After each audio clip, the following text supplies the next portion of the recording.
Episode 269 does not have sponsors, so don't get any bad ideas, everybody. But I Not do the yet. Coke Zero, all the different flavors of the Coke Zero. I actually find it to be better than diet versions of soda, and I know it's got no sugars, but I know it has its own other problems, right? There's all kinds of Yeah, fake but sugar I think it's a combos step in in the right. there. It's a step in the right direction. Yeah, I think so. I've Oh, see, also heard in recent years that like the war against aspartame has been like a little So exaggerated. that one of the reasons that people like this more, I like it more, is because the aspartame levels in Diet Coke are so high, and they're much lower in this. It's more of a concoction of that plus other sweeteners and things like that, Yeah. which is why it has a different taste. Diet Coke always had an aftertaste for me. I just never liked it. I can't.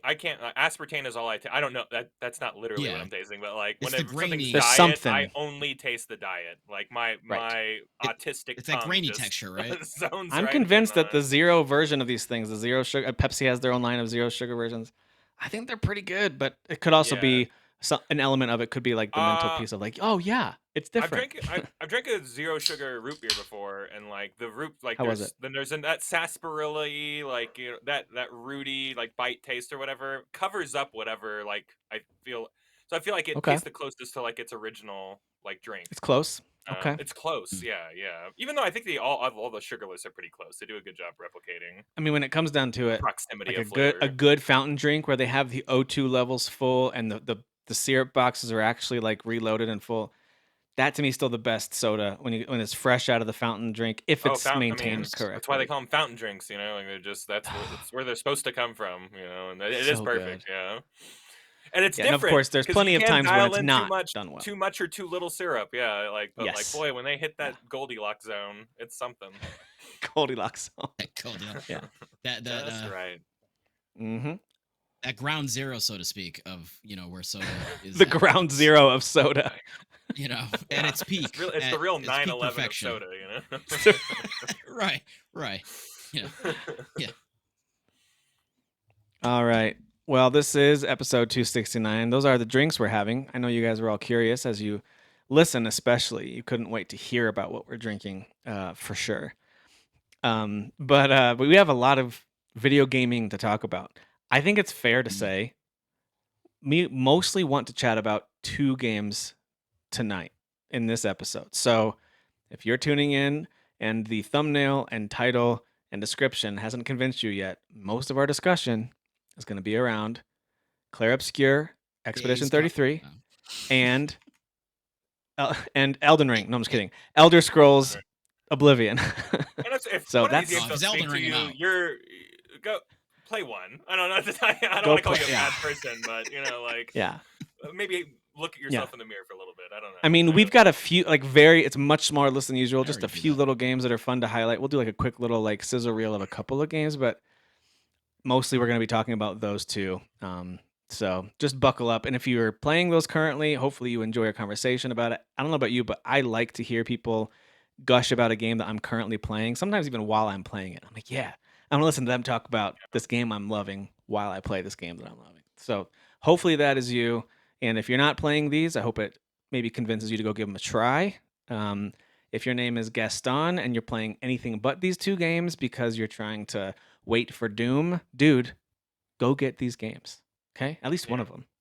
he's definitely playing Yeah, like Oblivion. He's a big Elder Scrolls guy. So oh, okay. Okay, but he's not playing I was gonna say stop being Expedition a 33. cliche with your furries and your Doom. All right, like let's yeah. expand a little bit, Gaston. All right, Yeah, let's expand. that old classic chestnut of those two combos. Yeah, absolutely. Hey, 1 out of 2 Absolutely. ain't bad. I'm gonna give him credit. All right. It's true. I do love Doom. By the way, Gaston, I am also very excited for Doom Dark Ages. Also, I hope it's good. he's right about Doom. Like this is a big deal. Like this one coming out's a huge Oh, yeah. deal, and that story trailer Yeah. rocked. And everything about this game is gonna be so metal. And all I ever wanted was Yep. more cutscenes. And I know that sounds like a joke, or I'm being like stupid, but like no, I really just Yeah. did want more story in Doom. That's all I've ever wanted for Doom. If I Yep. needed anything more out of it. Yeah. Well, before we dive into a couple of these games that are out this week, the ones we just mentioned we'll talk about, I gotta say I haven't been able to play really any games as much as I'd like to this week. This has been it's been one of those weeks where family kind of takes over. So my wife is out of town Mm. with one of our sons. They're visiting some friends of ours who moved out to the East Coast. So they're visiting friends. Huh. And so I am But solo unexpected. dadding with the rest of them. So Solo dadding. Wow. it is something. I keep texting her like, you have job security. I don't know what to tell you. Like, this is not easy. Like, I I need you back here, please. I was gonna ask because, like, is it more difficult or less difficult when they're older? Like, Well, we still have two I feel like it young would ones be though. less. They're the Oh, challenging sure. ones. So we still have a 5-year-old and a 7-year-old, and they're still here. Yeah. Yeah. Yeah. Yeah. Yeah. So that's the tough part: is the entertainment, the schedules, the fighting, the candy, the whatever. All of So we it. went to the whole- YMCA today, and they had some kind of kids health day that I had no idea was going on. Like I had no clue. This is something my wife probably knew. She probably saw it advertised. I had no clue. So we get there, and the parking lot was jam packed, and I was like, "What is going on?" There's food trucks. I was like, This is Saturday morning. I'm like, I don't know what's happening. We get inside, and there's booths and tables everywhere of like all these different, lots of swag and candy. They got cotton candy spinning. They got popcorn pop. Like Swag. it's like a full on like festival inside the Y, and we had to like work our way through all these tables, and it was fine. But of course, a 5 and 7-year-old who are getting progressively amped up on sugar because I can't say no every time. I'm like every once in a while, I'm like, yeah, fine, you can have that one, you can have that, and then I can just feel them getting progressively more amped up. So anyway, that was an experience. But they have childcare there at the Y, so I just There, Yeah. there must have been shoved like them in a. there with all the candy and got out of It's there. just like it must be a national Sure. thing because we had Children's Day at work on Thursday, and it was kind of the same Oh, thing where like everybody brought their weird. kids to work, and then they had like Okay. candy and soda laid out everywhere in Capri Sun. And I'm just like, I this do think game. there's an end of school year field trip vibe to this time of year. Like it's the Yeah, spring, school time's starting to wrap up over the next month or so. So I do think there's a lot of events like there's this. there's But nothing quite getting like a whole building full of kids hopped up on candy and sugar that really they sets were a just handing vibe. out cotton candy for free. I was like, "Are you guys In a serious right work Yeah, now?" environment. it was tables of like Capri Sun and sugar candies, and it's just like Yeah. just grab them. I'm like, no one's regulating any of this. Like they're I'm gonna just say, Yeah. grabbing Kyle, But how you know many did you handfuls grab? and double Yeah, Kyle, fisting Capri how many did you Suns. You get, know, like Kyle? I How many don't, did you get? I honestly, I don't. I'm not a sugar guy. I don't drink or No? eat Yeah, sugar. good Yeah, man. A good man. yeah. Yeah, it's hard to resist that stuff. I'll tell you what I did not resist though. Two of the tables that were there were for one of them was from our local Dave and Buster's, and the other one was from uh, Raising Cane's Chicken. Both places I Mm. enjoy, So right? much. Ugh. So Dave and Buster's had a whole table just full of the little toys you can win from the crane game and stuff like that, and every little kid who came by was allowed to pick one. So that was a nice That's one cool. because it Yeah. wasn't sugary. And then as she noticed that I was corralling about 3 kids, and she's thinking, oh, like probably single dad with a lot of kids. And I was like, she goes, how many people do you have in your family? She's counting out these little like game cards to give to us, like sample game cards. I was like, you don't have to. There's 9 of us. Like you don't have to do that. There's And n- she Yeah. gave there's me 9 she of gave me us. all of them. Like, She was like, okay. Oh And she wow. gave me huh. yeah. So we She's got like, a whole look bunch at of this Dave and soldier, Buster's you game know? cards. I know. Yeah. Yeah. I think she saw the pain in my eyes. She was Yeah. like, give this She's guy like, some games. get this I'm guy gonna some throw you a card bone. I'll stat. throw you a bone. Yeah. And then Cane's was like a big wheel that you spin, and you get either like a free lemonade or like a buy one get one free something. Sounds So I fun. always love Cane's. Cane's is good chicken, man. I So love canes. Oh yeah, man, I eat it once a week, and it's it's the really good. caniac meal I get is like Yeah, 1,400 calories just for that alone. That's yeah. it. You That's your eat whole that, and day. you're set for the day. Yeah, that's your whole day. Do You you don't have to eat the eat it. coleslaw, or do you swap out the coleslaw? I I swap swap it out the out to get more bread because why not eat more carbs? yes. And I get two Ooh. Yeah, more sauces, which like the sauces are like 120 to sauces. 160 calories They're each. so So good just though. remember They're that so when you good. pound 4 of those like sauces or whatever, Yeah, that's like 700 calories. You know. that's This Kyle, is crazy. health listen. corner with current gen. Everybody, we're really Yeah, I getting was gonna into say, it. Kyle, you're Yeah. speaking a language that to me is irrelevant. I just eat what I need to eat, all right, and Uh, then I'm just trucking Hmm. along. I Trucking gotta along. keep up Like, my girlish figure some way, so I my I'm not girlish. gonna. Yeah, dude, I swap out the It's coleslaw. fine. Sometimes I'll do the extra Texas toast, which is really good. I like their Texas Oh, toast. it's Mm. so good. Or or just get more fries. That's another one. Sometimes I'll say just fill up the I rest of the mean, Extra space with fries, fries, yeah. and I'll do I that. like absolutely. coleslaw, but in a very picky way. Like I've liked 2 coleslaws I'm in my Yeah. right entire there life. with you. Yeah, like Yes. when it's good, I'm like, oh, this is fresh and good. Never in a Yes. fast food environment. Never when it's sitting out all day in like Right. a No. deli. Like never. KFC? No, not in a big KFC No, bucket that's been yeah, sitting there for 3 days. absolutely Yeah, not. like in Yeah, the warm with the iceberg warm lettuce and chicken. mayonnaise. That's all their coleslaw is. I picture Michael Scott with the mayonnaise in the back of his trunk, waiting for the party to start. Yeah. It's so that's so gross. I hate that And part. It's so he starts like disgusting. whispering about the mayonnaise. Yeah. I think Jan's mad at me. Like he's like literally shifts conversation.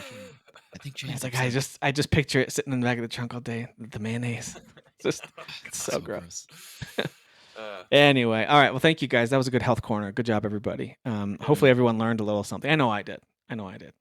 But yeah, we're mainly going to talk about these two games that released. Let's kick it off with the brand new one, and then we'll dive into the surprise. Worst kept secret surprise. After that, but we'll kick it off with Clair Obscur Expedition 33, and I'll start by putting up just kind of like the launch trailer that the development team put out right as it went live. But I'm not going to put up a ton of other video. This is a video game that you'll hear us talk about. I think we should avoid like any visual spoilers if we can help it. What we're gonna say, Dan? Yeah, I was gonna say the launch trailer. I think is the one that I just showed my brother-in-law, and there was like stuff in there that I was like, I need to look away. Like this is really showing stuff I don't want to. If it is that trailer, I'd have to see. I don't know. It's the one from Kepler Interactive. Let me see. Yeah, but they were like showing things that I was like, I don't want to see this right now. Like things that I definitely. I mean, all of them have stuff that I haven't hit yet. Yeah. Right, of course. So it's up to you. There's a reveal trailer. I was gonna say reveal trailer. There's a reveal trailer that should be. You can do the original trailer, I guess. Yeah, unless it's hard. Yeah, the reveal one. I don't know how. All right, we'll bring up the reveal trailer. We'll do that. Yeah. I don't know if we're being. Yeah, I'm. If it's in the trailer, it's whatever for me. But yeah, I understand the plight though. I get it too. Yeah. So real quick, the setting of this game. Of course, you can see there's the Eiffel Tower bent over, but that's crazy. By the way. The setting of this is awesome. Or whatever. Yeah. So the setting of this game is you're in this. It's clearly in a version of France, and you're in this town called Lumiere, and there's this big countdown. You saw that in the trailer. There's this giant number that's off in the distance, and you kind of figure out over time how and why it changes. But everyone who is, I believe it's that age and above. First, like at least I think it's like anyone older than that age, then is kind of it would be that age, right? Because the other people are already gone, technically, right? Yeah, right. So it's one where I was like, what if you turn this age later in the year? I try not to think about it too hard, but I think how they're supposed to take it is that if you've been alive for that many is allowed years. to live beyond this age now. Well, the significance of it is that it's going down every year. Yeah. So like, So it started at 100 and it's working its way down, and so now you are 67 years. You're 67. It's been 67 years, which, by the way, nice little tip for a quiz. One of the characters gives you the answer is 67 years. When you get to that part, it helps. But yeah, the idea. I mean, to me, there's a mystery element to this as well. Why is this happening? What's the power behind it? Is the whole idea just to eliminate the human race, and they decided just to take 100 years to do it? Like, what is going on? Is it happening? Entity called the Paintress that they've Paintress. They say it dozens and dozens of times. So right, and Clair Obscur and you can is a see. Term. I forget the definition. I was going to look it up, but like Clair Obscur is a term for painting. It's something to do with black and white. I'm not exactly sure. So yeah, that is one of the few things I remember from art class, and I do remember this one. It has to do with light and dark. In the way that it's like the contrast between the two, which of course, even early in the game, you can tell it's a heavy theme of the story and the characters in the game itself. Yeah. And so this idea of art and painting is going to be really heavy throughout.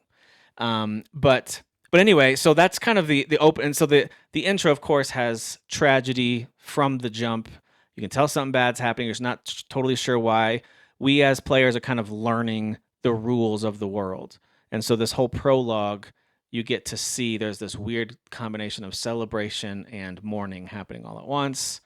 And you're part of the expedition that every year when they know they are in their last year before they're the next ones, they set out to try to fight against what's happening and stop. So really, this society loses the people who are lost whenever they get of age, and also they lose a whole generation of people right underneath it who decide to, you know what I mean? So it's like, it's just a double loss, because all these expeditions end in kind of, I don't want to say failure, but they kind of set the path for the next expedition next year.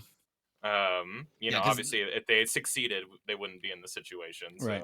Right, exactly. Right. There's also the element of like, and even there's like that scene where the two kids are like kind of embracing each other, looking away, but like, obviously people are still trying to have kids to kind of keep the human race going, but like then parents disappear, so it's So like there's a that's a high super orphan bummer. Like, problem, yeah. So like, and yeah, like there Well, and is at some a point, the age will be unsustainable, right? At some point, they'll be yeah, too it'll right, young be Lord of and the to Flies. It'll just be just yeah. kids running yeah, around. Oh, and like, and they pack in a lot at the beginning, a lot of world building all at once, without yeah, like being like, this is the history of the world. It's Yeah. very like ambient, and like you just kind of naturally run into it via conversations. You learn that there's Mhm. yeah, like people who are obsessed with the paintress and like think that she's yeah. doing the right thing, you know. So Yeah, it's don't like think there's all didn't there's someone get called like a paintress worshiper or something like yeah, that? Didn't they yeah, say? Yeah. Yeah, worship. he Yeah, there's a calls whole out sect that of one people guy. who like Yeah, worships, like the paintress. So it's like, and it's all these little missable conversations that if you're not like walking up and yeah. talking, it gives you this like excellent amount of world building. That It's all, beginning area is a lot. Like you're saying, yeah, you can literally just run past. You could just run past all those people and like yeah, basically get to this scene here in like 5 minutes. But Right. if you yeah. actually like take the I think I time got to, there like I got to the big cutscene like at hour one. Like I was really yeah, running Yeah. around and talking to people yeah, and Yeah, not only can doing you talk to people, but there's a few optional battles, little duels, little challenges, yeah. so you kind of start to learn a couple of the basic systems at least initially as Yeah, I well. lost against a mime like 5 times in a row, and I go, "Oh, okay, so this game's hard. Okay, cool. I'll have to Yeah. really He learn how to play this game." Like, he you took me can't down to just, the like last hit. His little hammer attack, the timing was weird, and I yeah. got really lucky on one last dodge, and I had built up my overdrive, and I unleashed on him, and I got real lucky how you and do beat it. him. Yeah. But uh, but yeah, let's jump into it. What are your thoughts so far, especially to me as we're seeing right now with this combat? It's obviously turn-based, and if you can't tell Speaking by of the prompts combat, on the yeah, screen, there are a tremendous amount of really, I think, creative ways to include uh, real-time action in the combat. It's not the only game that's done it. I realize that over the years, lots of games have done it in some cool ways. I like to think Mario RPG set the standard for this way back in the day with Yeah, some action yeah. buttons during turn-based. But was what do you guys think of the combat so far without, of course, spoiling anything? gonna say like, and I've said it before, like I actually I wouldn't say it's actually a lot. I would say not enough RPGs over the years have done it, and that's always confused me. Like they Mhm. exist for sure. Your Super Mario RPGs, your Legend of Dragoons, Shadow Hearts, Shadow Hearts. Yeah. That's uh, what I thought of Shadow as the Hearts thing is rotates my around and you go-to. got to hit the button. yeah. Yeah, Hmm. I think great game. Legend of Legaia maybe that might I be a don't little bit remember, different, not yeah. totally. But yeah, I don't think there's been enough of these, and to me, this is like it I think a natural like evolution of RPGs. Like instead of Mhm. just simply attack, magic, item, like you're actually interacting with the combat, which I feel like is like the main complaint for people that over the years either just never were into RPGs or like grew out of it is just like I don't want to just keep doing that same thing of just hitting attack and magic. Like I want to Yeah. actually like have it be more tactile. So Mhm. yeah, here it's very it's very tactile. It's very fast. There's a lot Hmm. going on there. Yeah, and Fast and slow there's too, because the patterns of the enemies are very all over the place, and you're having to learn you have to like Yeah. memorize them, yeah, like, yeah, they're very pattern oriented, and, every enemy only has maybe, like, 2 or 3 moves, but that's because the game really is like if you want to, you could get out of every single fight never getting hit or never taking full hit by just blocking, parrying, and jumping, Yeah. and so, like, it's just, the game wants you to kinda memorize, like, these attack patterns, so I would almost I say like that Souls-like games, I'm sorry to say it, if you're good at those, like there's elements of this yes, that experience will I've serve you I've seen well in I've this. seen yeah. hundreds of people say Sekiro while talking about this game. I Like totally agree with so that. many And people. I Because the rhythm of it, right? Because the Yeah. the rhythm rhythm. of it, and also there's a lot of different ways to evade or counter, an attack or Hmm. whatever. Like there and like it's all about telegraphing and stuff like, which I know is like very Souls like, but it feels like Sekiro seems like the one that everyone keeps on comparing it Well, Definitely to. speed wise for sure. I can't think of many turn-based games that have done this many defensive elements of this. I've seen a No. lot of them where you boost your attack with prompts, Shadow Hearts, and Yeah. many other games where but I know Mario RPG you could block if you time that Yeah. correctly Yeah. way back in the day, and I'm sure there's a few others where you can maybe block. But this is unique in my opinion because not only can you dodge, you got to dodge multiple times. If there's a combo, you can parry. Hmm. If you parry all of a chain combo, you can even counterattack. You can do a group parry. There's all kinds of things that are to me really unique that I haven't seen in a turn-based game before, but maybe these other games you're mentioning do some of Mhm. this. But to me, it feels like they're including more real-time stuff than I expected. when I went into it, at Yeah. least personally.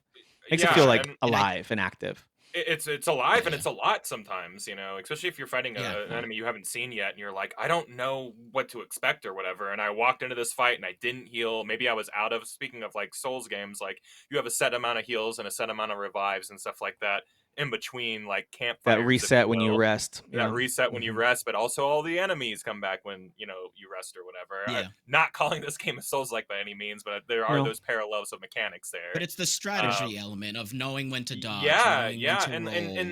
you Yeah. do feel, and again, it's thematic to what's going on in the story. Again, which we're not going to go too much into depth about, like what's happening on the continent or whatever, or what happens, Yeah. at the continent.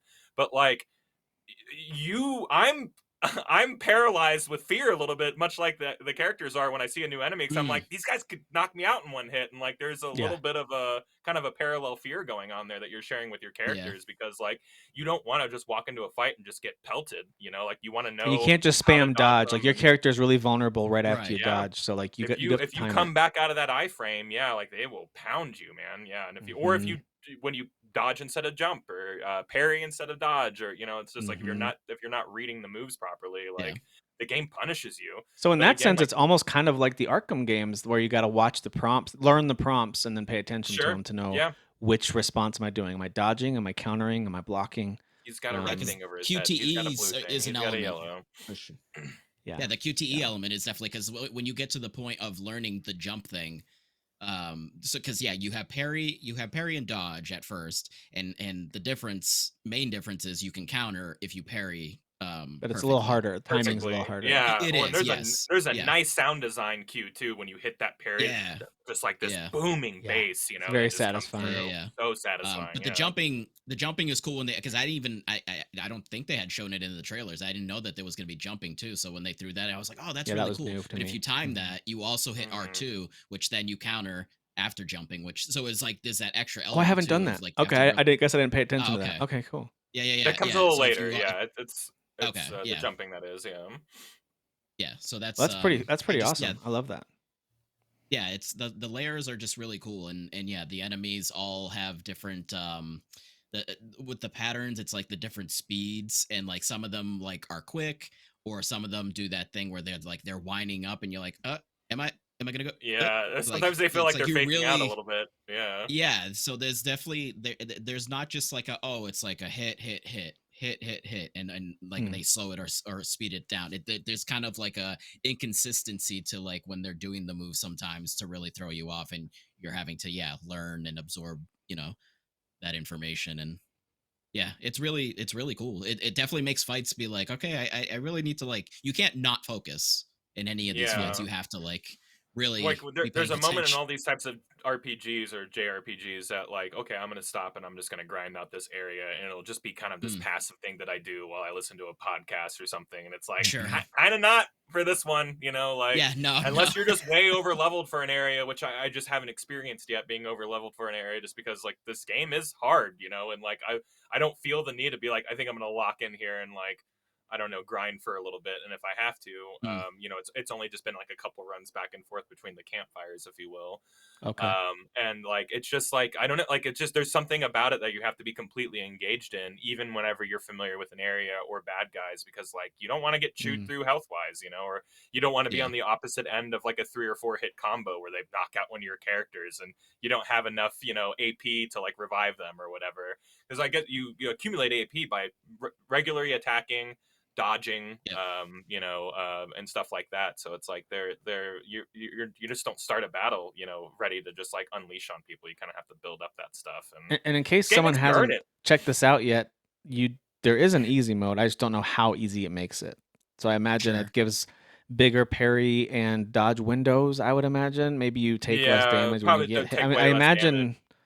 I imagine the reaction times are just more forgiving, and the I heard damage the amounts easy are is probably very, just very lower. easy, and so if Okay. like Okay. if difficulty is not something you're interested in, you're listening to this, you'd be like, oh, the gameplay might be a deal breaker. If y'all are talking, it's got a good story, but like the gameplay is really hard. I don't even like this kind of gameplay. Don't let that scare you. I hear easy is incredibly easy. It's called story mode. It's not even called easy, Yeah, so yeah, yeah. Oh, that there usually you go. telegraphs that you're just kind of like blowing through it. Yeah. Sure. Um, Sure. so give that a go. Like knock it down. No one's gonna judge you. Who cares? Yeah. Yeah, for real. Get in on the And by the story. way, Play how you want to play. play how you want to play. But by the way, I think it's absolutely worth doing it that way. Let's say that you're one of those people, and I have no problem if this is your take because I have genres that I don't love. If you're like turn based isn't my thing, I'm glad you guys are liking it. It's not my thing. Totally get it. And sometimes they can be also daunting because you can put so much time into a fight and then lose. You got to do it all over again. Like I Mm, understand the frustration of that, and that can be a Mhm. major put off for a lot of people.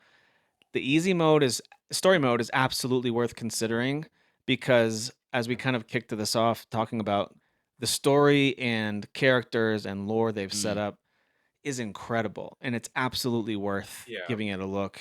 So if any of the visuals you saw briefly on the trailer there, and go look up the trailers for yourself. I don't want to spoil anything for myself or for anybody.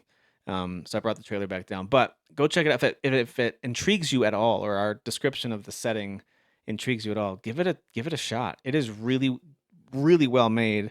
Like it feels like a AAA game, although Yeah. these developer and publisher are not someone that any of us would have put in a AAA camp. I I was don't gonna think. say I wanted to actually speak to that when we like kind of get through the meat of the game specifically, if you didn't mind, like kind of just like the general like RPG thing of like, well, like Square Enix, for example, has been like, well, we're moving forward and action games, and obviously there's been that argument and that sort of thing. So, Yeah, that's so true. I don't They know if are, you and guys I wanted to actually get saw into some that, but comments that said this is what Final Fantasy 16 should have been. Now, sure. don't get me wrong. I know there's a lot of love for Final Fantasy 16, especially from Dan and Kyle, who are on the. I liked it, but not as much as you guys did. Hmm. That being said, there's a lot of fans who flat out hate the shift to action. So if you're in that Sure. camp of Yeah. holding out some bitterness about your Final Fantasy being different since probably around 12, you started to like it a little less. Maybe after 13, like I don't know. I don't know when that happened for you.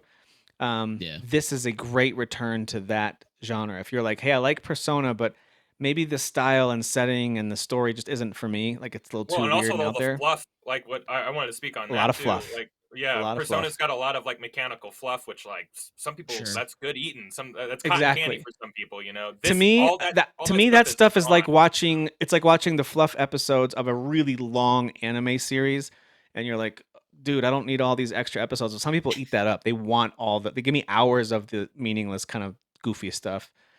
This gets right to it really quickly, but there's some elements of Persona that I saw right away, at least in the menus or the combat menus. I thought It's aesthetically reminded me very of Persona. flashy and like a lot of things moving Yeah, Mhm. around and yeah, and more yeah, metaphor, right? I would say because it's more yeah, yeah. like More metaphor, more um metaphor. Yeah, yeah, yeah. I feel like but yeah, like story. So like I've been anytime that I've been streaming and like I mentioned the game or when I'm posting in the Discord, I've been describing this as like this just feels like an homage and it's harkening back to the PS1 era of RPGs.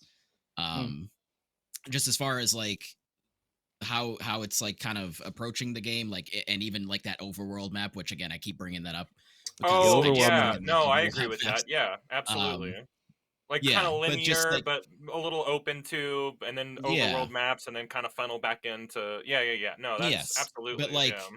emphasis on like secrets, like hey, do you want to just kind of go from point A to point B, or do you want to like go Hmm. in that corner over there and see if there's like a chest that has like a rare weapon or something? I feel like that's just been missing in RPGs because again, like we've discussed, a lot of it has been that it's open world or huge open areas, but like there's just Mhm. not a lot going on in them. It does feel very Hmm. much like just still getting from point A to point B, and you're not rewarded for like exploring to be like, oh, there's a mini boss over there, and when I kill him I get this really sick rare weapon or whatever. And there's that's definitely here, like, for sure, Mm. and it just makes me so happy because I do feel like I'm playing like this insanely beautiful PS1 RPG. Mm. um and just yeah, I don't know, it makes me feel like a kid again. I've just been like playing this and big dumb smile on my face, and I got to this area. I don't know how far you are, Kyle, because I'm assuming Tim's probably a bit behind us, right? Because you started today, right, Tim? Correct. Yeah. Yeah, yeah, yeah. Kyle, I don't know where you're at. I'm 5 hours in, um but I know that's not helpful. So I have okay, three party members, and I've had three party members for a little bit. okay, okay, me too. All right, so I got to a place that's like very kind of like a bit more of like a, oh, like we're chilling here because like we need to like talk to some people or whatever. And it's just very I it's a just very got whimsical place. I just got to that. Yeah, Okay, okay, okay. yeah. I just got to that. Dude, I love that. I don't know if you fully explored it yet. It's so Mm-mm. good. I It's so literally got there and I was just unbelievably like, okay, I gotta stop. okay. Yeah. It's just there's a lot of whimsy and it. I think I was laughing like 95% of the time because the dialogue also in this game, I mean, aside from the sad stuff, because there's definitely a lot of sad stuff and like, oh shit, I can't believe that happened. But the dialogue has just been so good, and like this area is really interesting because compared to what has happened up to that I was point, gonna say now it's getting maybe some here, much needed levity after oppressive yes, melancholy, yes, I would say. extreme Yeah. amounts of melancholy. And it's a really good, yeah, like kind of like opposite side of the coin, and the dialogue is just fantastic, and the characters in there are just hilarious. And yeah, I get that. I very much get a strong feeling that these guys, this team, and again, this is their first game, which is insane to me, by the way. This is insane to me Absolutely too. insane. It feels like such Absolutely a insane. confident video game, Yes. from Yes. veterans, like Yeah. it's crazy to me how competent this game is. Yeah, it feels very much like that. They can clearly do the sad dark stuff really well, and even just based off of this one area, I'm like, all right, you guys can be like funny and like do it well, and it actually works. So like the back and forth works really well. So, Yeah, good yeah, I writing don't and know. I good don't. delivery makes all the difference there, right? Whether it's for dramatic Yeah. Well, or and there was an comedic or Yeah, anything in immediate between. there was like an immediateness to the delivery too. Like I was saying in chat, I was just like, I don't know the last time like a story hook like right off the bat yeah, was I was just like, well, I'm in on the whole concept, all of it. yeah. Like the whole Like I concept of have to Anon. know. I And have like to know. kind of to get some insight without giving any details or whatever. I don't know if anyone out there or if you guys have seen the movie Annihilation, but like big vibes of Annihilation where it's a sci-fi movie by Alex Garland Natalie Portman, where right? this yeah, Natalie Portman, like this Yeah, giant yeah, yeah. bubble opens up, this like bubble, and it's like destroying everything as this bubble is expanding. And so they have to send an expedition team in there to go to the heart of the bubble Mm, to figure out if there's a way to stop it. And like this okay. is Yeah. the same kind. And when they get there and they get to the bubble, things are messed up and weird and it's the same kind of template, like. Yeah. Yeah, Yeah. I Yeah. So love if that. you're out there and you've ever seen Annihilation, you're like, oh, I love that movie. There's a lot of vibes of that in this game as I love well. that And Yeah. it's just comparison. That's good. it is just a cool trip into creative weirdness Yeah. and like the stakes are very high and Hey, like the again creative like weirdness is definitely there. The first kind of like violent creatures you see as you kind of get into Act One are Yeah. crazy. Like straight out of a nightmare. yeah, They speaking of like FromSoft games, they look like a FromSoft boss. Like they the really hand do. There's things. a lot of It's like like like what the a lot of heck? really Good inspired like designs. Miyazaki Yeah. stuff in this game. It's cool. But very much like you're not like, oh, they stole this like from No, no, that. no. It's It's just super like unique. yeah, it's Yeah. Yeah. so unique, but it's just Yeah, hearkening to that style.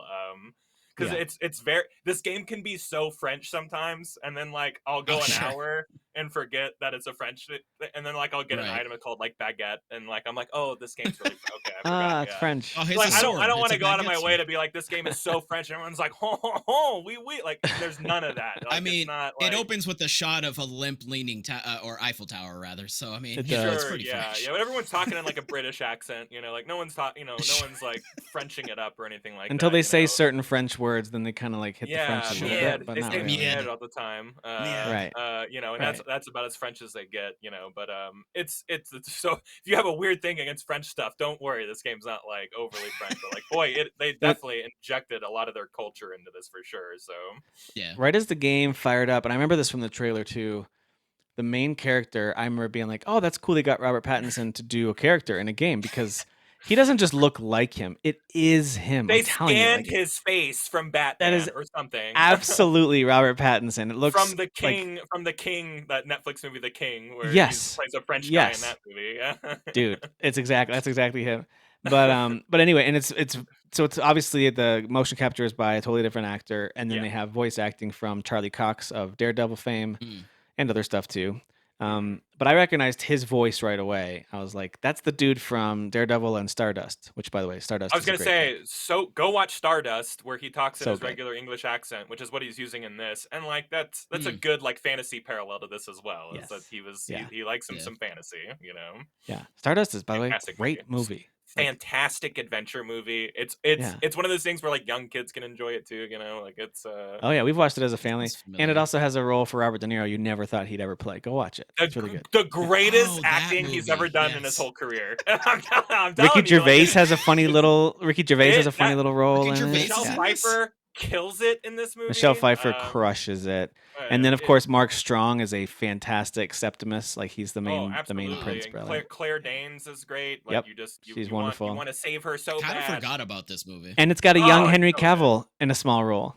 It does A have young he's the God. town bully, I think. Dude, Isn't what he? a is. cast.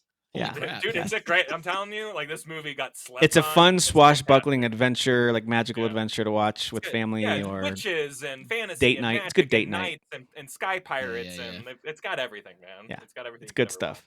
So it's interesting stuff like that combines some modern with fantasy and magic. It's funny that we even brought that up just because of the actor who happens to be in both. But stuff like Clair Obscur gives me that kind of feeling of this feels like really old fashioned, has this medieval fantasy magical touch, but also modern, a little bit of steampunk sort of. I'm not sure exactly what I'm seeing, but it's a cool combination of, and that gives it an original feeling as I'm stepping into it. And that's what I mean, I Yeah. love that about games like Lies of P. I think did a great job with that, which is why we gushed about the art style and the setting and all that kind of stuff. This is doing that for me already, not only in the main city where you start, but then in the first few areas that you get to, and I imagine it gets even better. The one you're describing sounds awesome. Yeah. But the setting is very captivating, and I gotta say, the Mhm. visuals in this game are incredible. I'm not saying they're Yeah. perfect, but they are really, really good. Like at least No, for me, I think it's amazing. It's the closest to art we've gotten in a long time in a game where I'm just Yeah. this is the whole package because the music's incredible as well. So it's like Dude. when you got the visuals, you got the particle Yeah. effects, you got roses going Yeah, everywhere, there's you got someone going ham on the piano melancholy the entire music. time. There's someone going ham on the piano. There's a beautiful singer On who's just fire. like nailing all these high note like it's just art. It's Yeah. encapsulation of every version Beautiful. of art that you can see, you know, Yeah. and here for that matter. Yeah, this is like Unreal Engine like 3D game version of like Gris or Neva. Like cuz those games are just Yeah. art. Like they're That's just those are art. good. And Like, this is a 3D version of the absolutely that like those like if you're talking Especially about the beginning with the red and white petals going everywhere.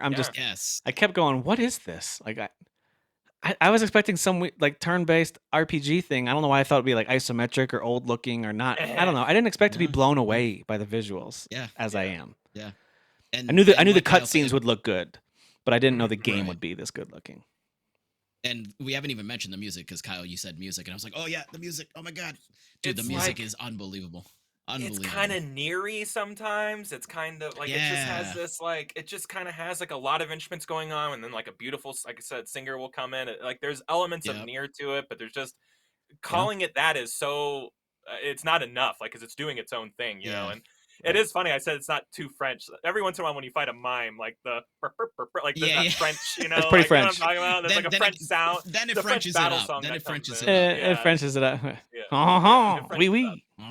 Time to ride the fight the mime.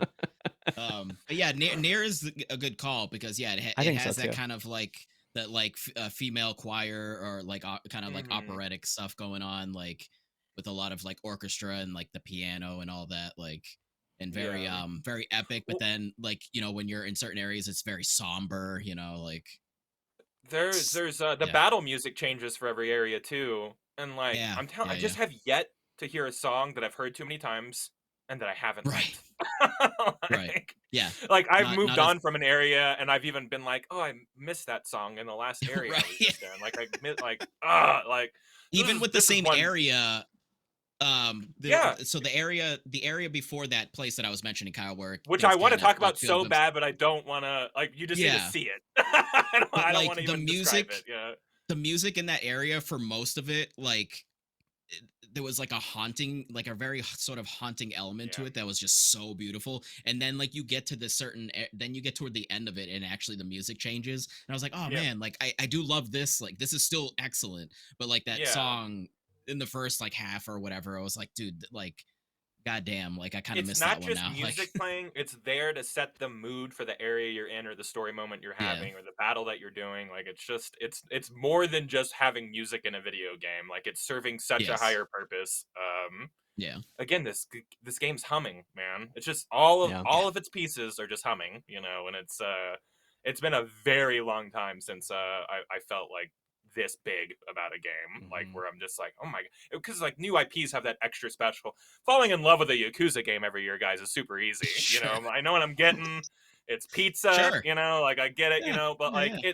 it's It's a so much familiar different when embrace. yeah, it's absolutely, but it's so much different when a new IP comes out, and it's just like, Yeah. how did they do, and especially a new studio, 30 people, like how did they, how, how, It how has did to be this happen? sorcery, Yeah. right? There has to be some kind of sorcery that And happened they here. selling it Like for this, $50 like a bunch of weirdos, like what? right? You guys could get um more. You could be Yeah, you like I've guys heard can the get how more. long to play on this is what, like 40 hours for I just the think it's main 40 story? if you're mainlining it. A lot of people are clocking Yeah. 50, 60 for just kind of casually, like, oh, I'll stop and do this, or I'll just, like Yeah. not Yeah. just, doing everything. But I mean, you Yeah. might get 60 to 80 hours if you're doing every little thing and walking to every Yeah. corner, This grinding a definitely lot. It's huge. gonna be optional bosses and stuff. It's an RPG. Not Like this is not a yeah. yeah, this is not a Yeah. shortcut video game. Like it Yeah, sounds there like are a a lot of systems, and that can be overwhelming, and I yeah. do encourage, if you're gonna try it, like, try not to play it when you actually kinda wanna play something else in your middle of something else, like, play it when you can just focus on it and learn the Mhm. systems. I think you'll enjoy it more. It's gonna be easy to be like, "Oh, this is too much, I'm out." A There's a When you're lot. in Picto? a A patient Lumina? mode, What are right? these Yeah, words? I'm outta here. Picto and Lumina, dude, I hated all of it at first, and not just because Yeah. I didn't understand it. The second, like, I realized what was going on, where like you Yeah. level them up, and Oh, you level them up, and you get an opportunity to use their passive skills without having them equipped and stuff like that. Like, Right. there's a lot to it, and like the game. I don't want to say it doesn't do a good job of explaining it, but like it's just a lot of information all at once, and like it's easy to miss some of the stuff Yes, it it's trying to is. explain to you. I Yeah. love that system because it, to me, at least how I'm perceiving it, I'm pretty sure it's literally it's Final Fantasy 9, like, which Hmm. That's I what I thought of too, and love. you learn the Yeah. abilities, I and you can love. unequip it. Mhm. Yeah. Yes, you permanently learn. Yes, Seven exactly. I Rebirth kind of had this too, where it's like you used a weapon and were able yeah, to yeah, like yeah. yeah. So it's But with I like that. yeah, with It's 9, it's like, oh, like you equip this accessory and now you can have plus 30 experience. And if you learn it permanently, then you can sort of like equip that, little, I forget what the actual like currency is for I think it's AP. I think you just use AP to equip all the little extra, like, mhm.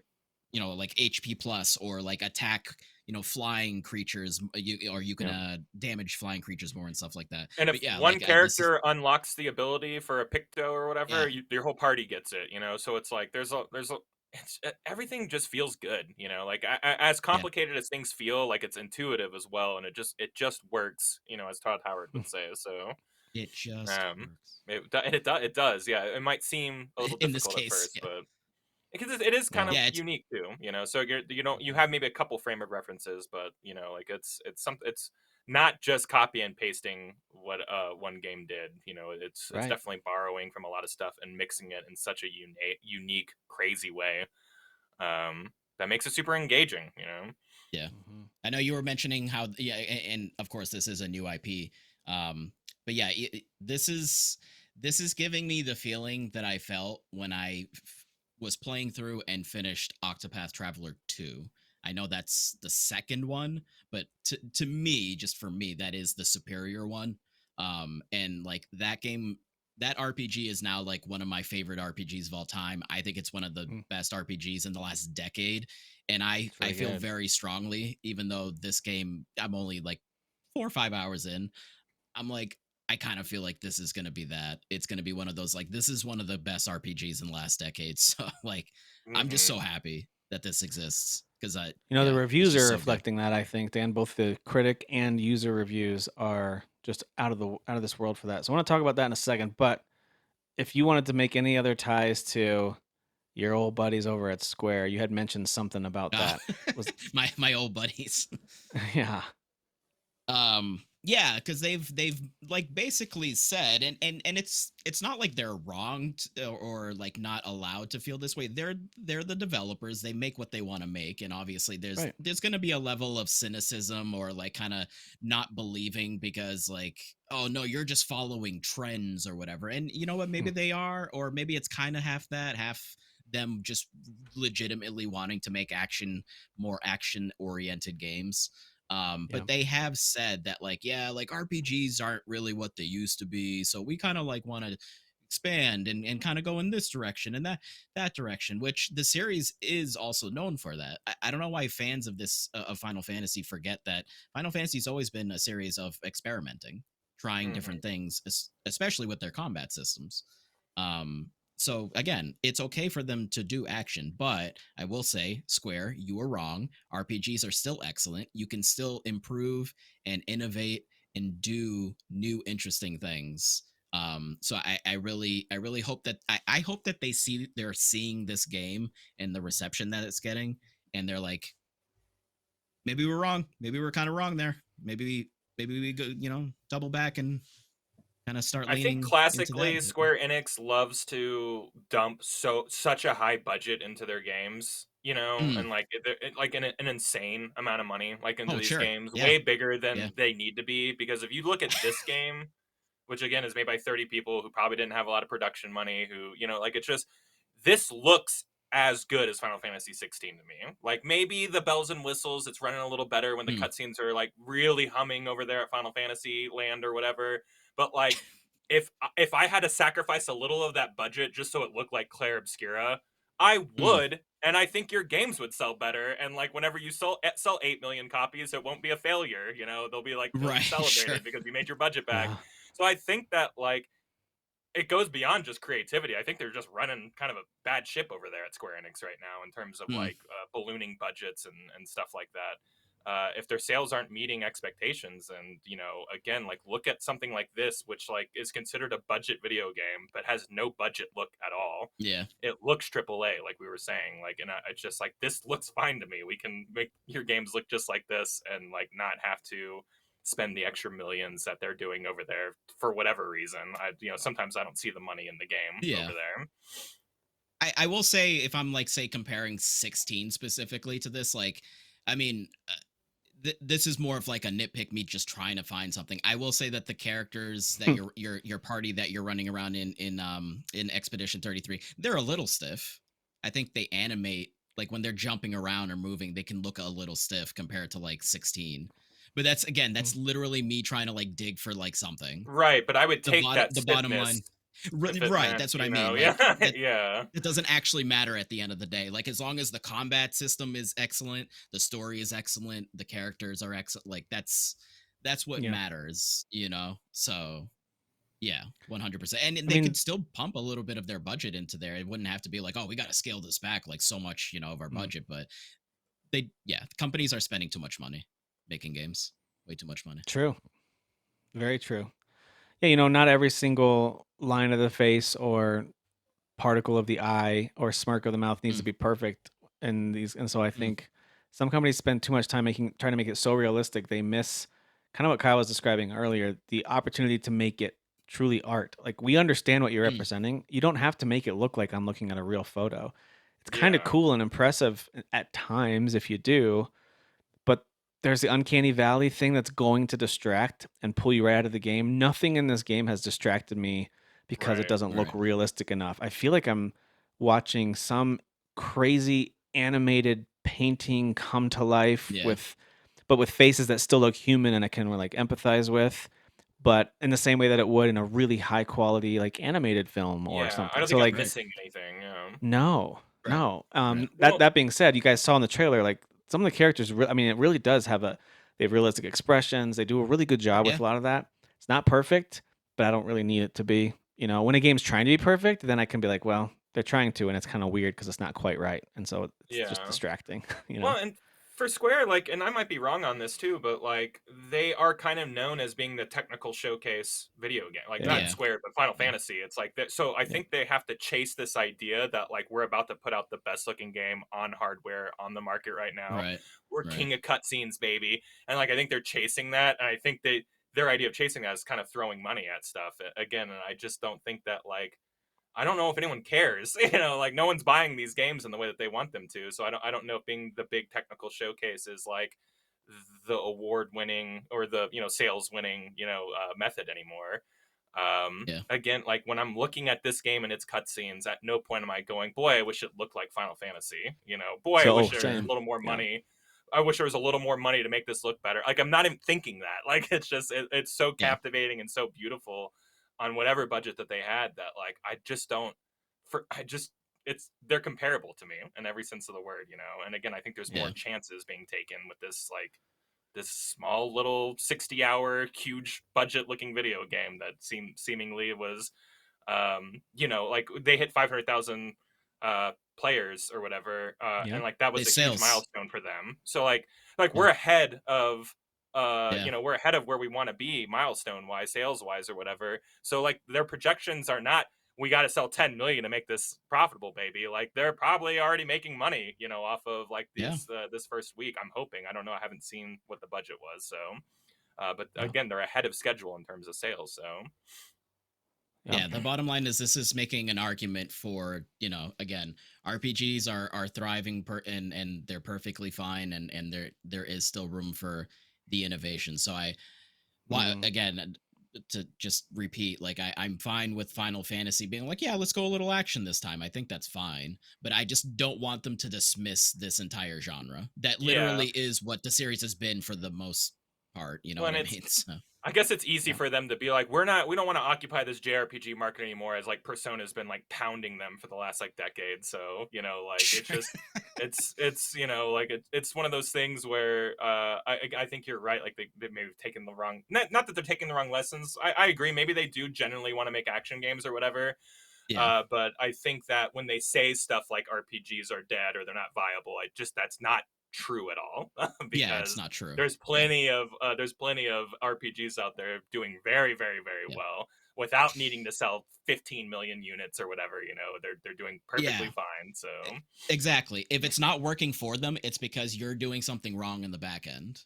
Like if yeah, it is purely Mm-hmm. sales and they're like, well, let's shift into something more mainstream. It's like, no, no, no. You should do what you want to do. And if you do still want to do RPGs, please yeah. do that. But on the back end, like budget wise, and that's what we were, that's basically what we've been talking about. Like you guys need to kind of like reorganize, recalibrate the brain, like figure out, so you can still do that kind of Get a stuff. money guy in there. Hire a Yeah. money Get a guy. money guy. Get a money I don't guy. know. I don't know Get a what you money need to guy. do. I'm not a businessman. I don't know. Wait, are you saying they need a Department of Government Nope. Yeah, spending? go ahead. Nope. Government. Nope. Okay. Don't do All it. right. Don't do it. He's Go gonna ahead. just I'm just appear. If you saying. say it 3 I'm times, he'll I'm just saying that that's what you guys are advocating for. No, it is so cool to see That's them exactly what we're saying. sell so many copies, and they did not clarify that this doesn't include Game Pass, but it has to. Claire. 500,000. To, yeah. I mean, again, you get a But big fat check for being on Game Pass, so right. Mm, So it says 500,000 copies sold, and they posted that yeah, like the day after it came out, which they were, which of course, is they have goals they want to awesome. hit, but they're ahead of schedule, which is amazing. And I wanted to ask you guys what role you think reviews play in 2025, because if you look at the scores on this game, it's 93 on Metacritic, or 92 depending on what console you're on. On OpenCritic, I think it's sitting at a 92 across the board with all of the different platforms. Um, to me, I see that and I'm like, well, it went from a game that I think people thought looked interesting, has cool hmm artwork, the trailer's kind of neat.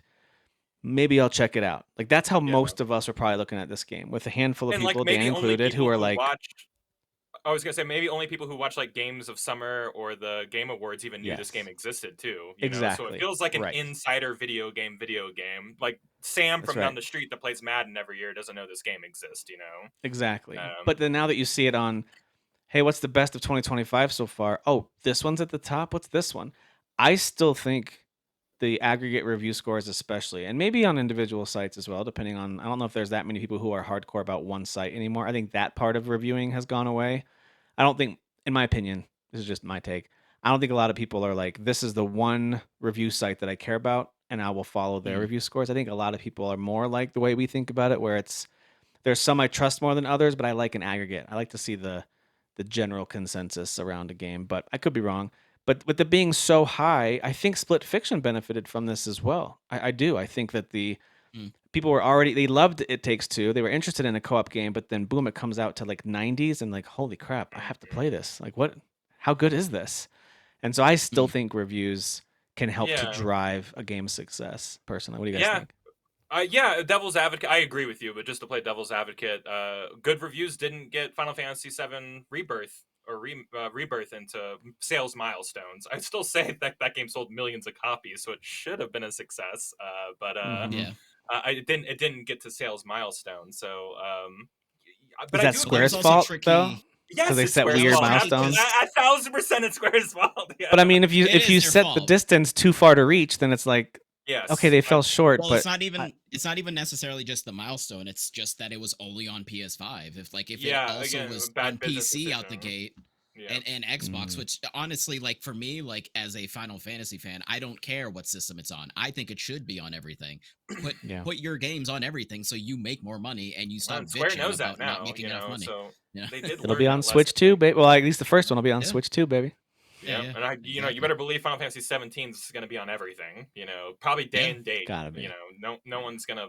You know, they're not gonna ever take a check ever again to be exclusive. In the I don't year think, unless that check is 2030, $1 when that billion. comes out. Yeah, Yes, well, and exactly. when we're all dead and in robot bodies, we'll get That's Final right. Fantasy 17. Yes, when and it'll AI be has great. consumed us. Exactly. Our podcast will only exist because AI continues to create it in the cloud. We won't exist That's right. anymore. There's enough But episodes it'll they still, could replicate us. Yeah, they have the yeah, data.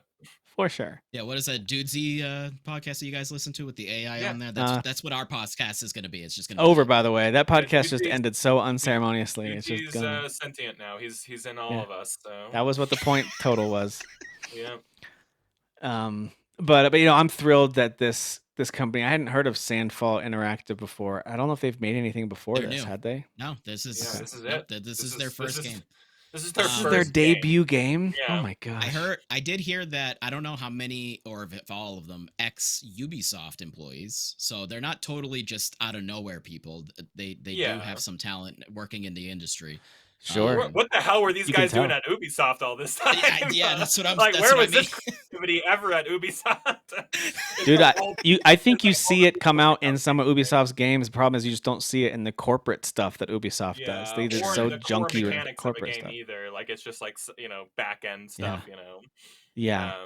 You know, it's interesting that I was just reading this description. The studio describes this as a reactive turn-based RPG. I hadn't heard that before. I think this is their Strand Gaming moniker Yeah. or whatever. Yeah, they're making Exactly. their own lingo. I love it. Yeah, please. If you're making something new, you get to make the word for it. You know. So That's right. So the surrealist world is inspired by France's La Belle Époque. I don't know what that is, but it's a period that's famous for its stunning and lavish contributions to the country's world-renowned culture of art. So it's like an art period it's specifically inspired by. Yeah, their art renaissance. Yeah, which is really cool. I don't know, man. I'm super into this game. I really, really like it. I gotta finish AC Shadows because I'm gonna dive deep into Expedition 33. I'm pretty close, by the way. We'll talk about AC Shadows at the end. Clear the plate. I gotta clear the plate because I just want to focus on this. I want to really get good at the game. I don't want to turn it to story mode because here's the thing: if I don't get good enough at it, and it turns out I'm getting frustrated with combat because I'm not able to focus on it, I know I'll turn it to story mode, and then I'll be like, all right, I don't want to do that. I want to experience it how it's supposed to. I love the combat system, so I want to get good at it. You know. Yeah. So 93% positive user reviews on Steam, I think, unless it's changed. It's really positive. I know that. So yeah, the general reaction to this has been quite positive. If you haven't played it yet, go check it out. If you got Game Pass, it's a no-brainer. If you have a PC or a Steam Deck, it's $45 right now, so it's a little bit, it's very small At least sale. Play the opening.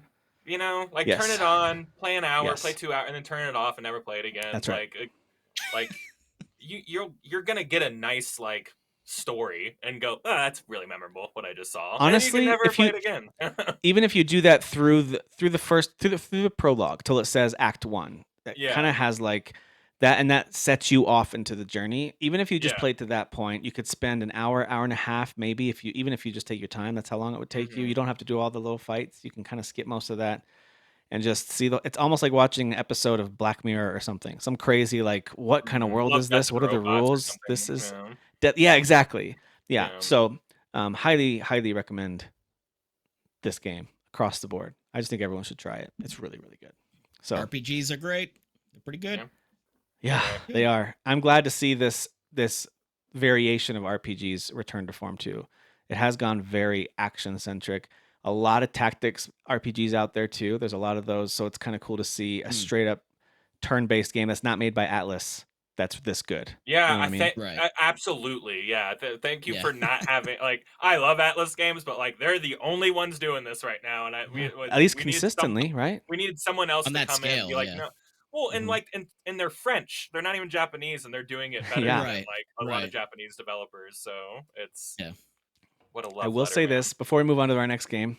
The that sad moment, you saw it in the trailer of a character holding hands with another character. They're embracing each Mhm. other as she disappears.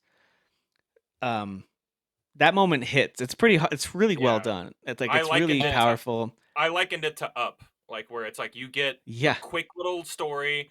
You're really cheering for these two. You're like, these two are that's kind of right. cute, And and if you then like talk to other characters, you realize like, oh, they love each other a lot. Like there's a oh, Yeah, there's a it connect. is history there. heartbreaking. Oh my Yeah, gosh! And yeah. when then you Oh, learn like, I full on with shedding tears. I don't know about you guys. Of oh, I course you was thank would. like you. full on I'm shedding an tears. Easy Yeah. Mark fan, so like Okay. this one really got But me. like the music, the way the music was Yeah, like kind of building up there Oh, too, it was like it perfect. It was like well, perfect. added to it. you know it's Yeah. coming, like so it's not like you're Hmm. shocked. Like it's just this really it's just melancholy build that like all the way up Hmm. So into this moment.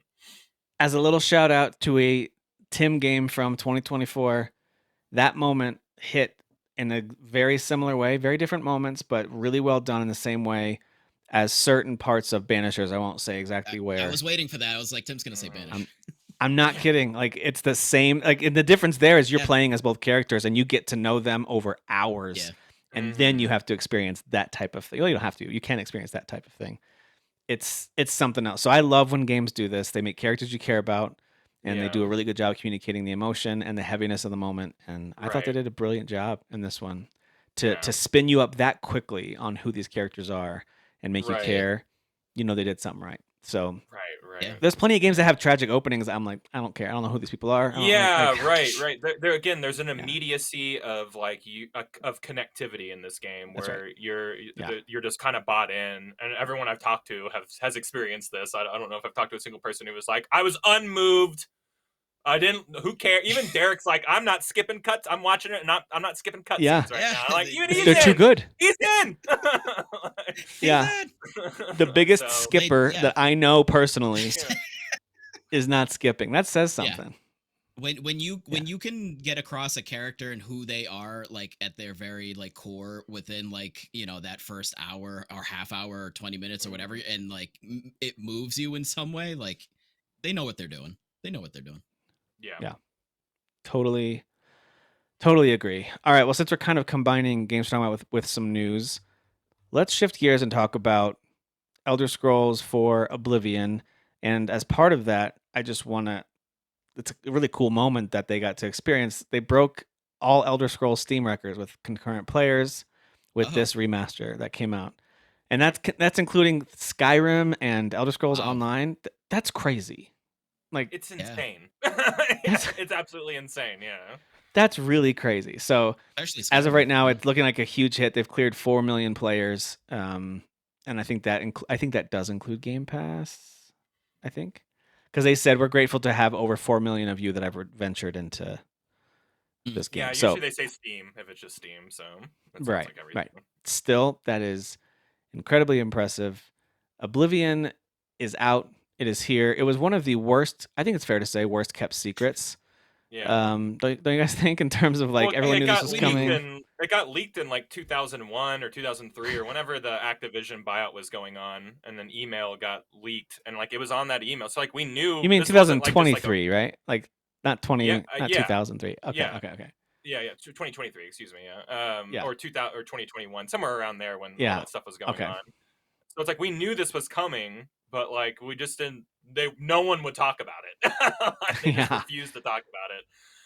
And then Right. years passed, and I think we started picking up more rumors and stuff like that. But like, I just don't think. I think enough time had passed where people were like, it might not be real. Even I was like, maybe it's not real. I don't know. I don't even know if I remember that even happening, like, to be honest. I think The it was just the leak, last yeah, couple months that I heard like, oh wait, what's happening with Oblivion? Like So the leak I of didn't even it know being when. talked about was around for a while, but I shrugged it off the same way I do with Mm. any other like hey, there's these Sure. leaks that they're remaking Yeah. Witcher 1, and I'm like, Well, okay, yeah. that'd be The awesome. difference But is that these were Microsoft email leaks because they had to use it as exactly, evidence in a court case. So it's like these were court Oh, exactly. legal yeah. Okay. documents, And not internal. only You know, that, this wasn't to your point, Dan, this in the wasn't last few like months, yeah. go ahead.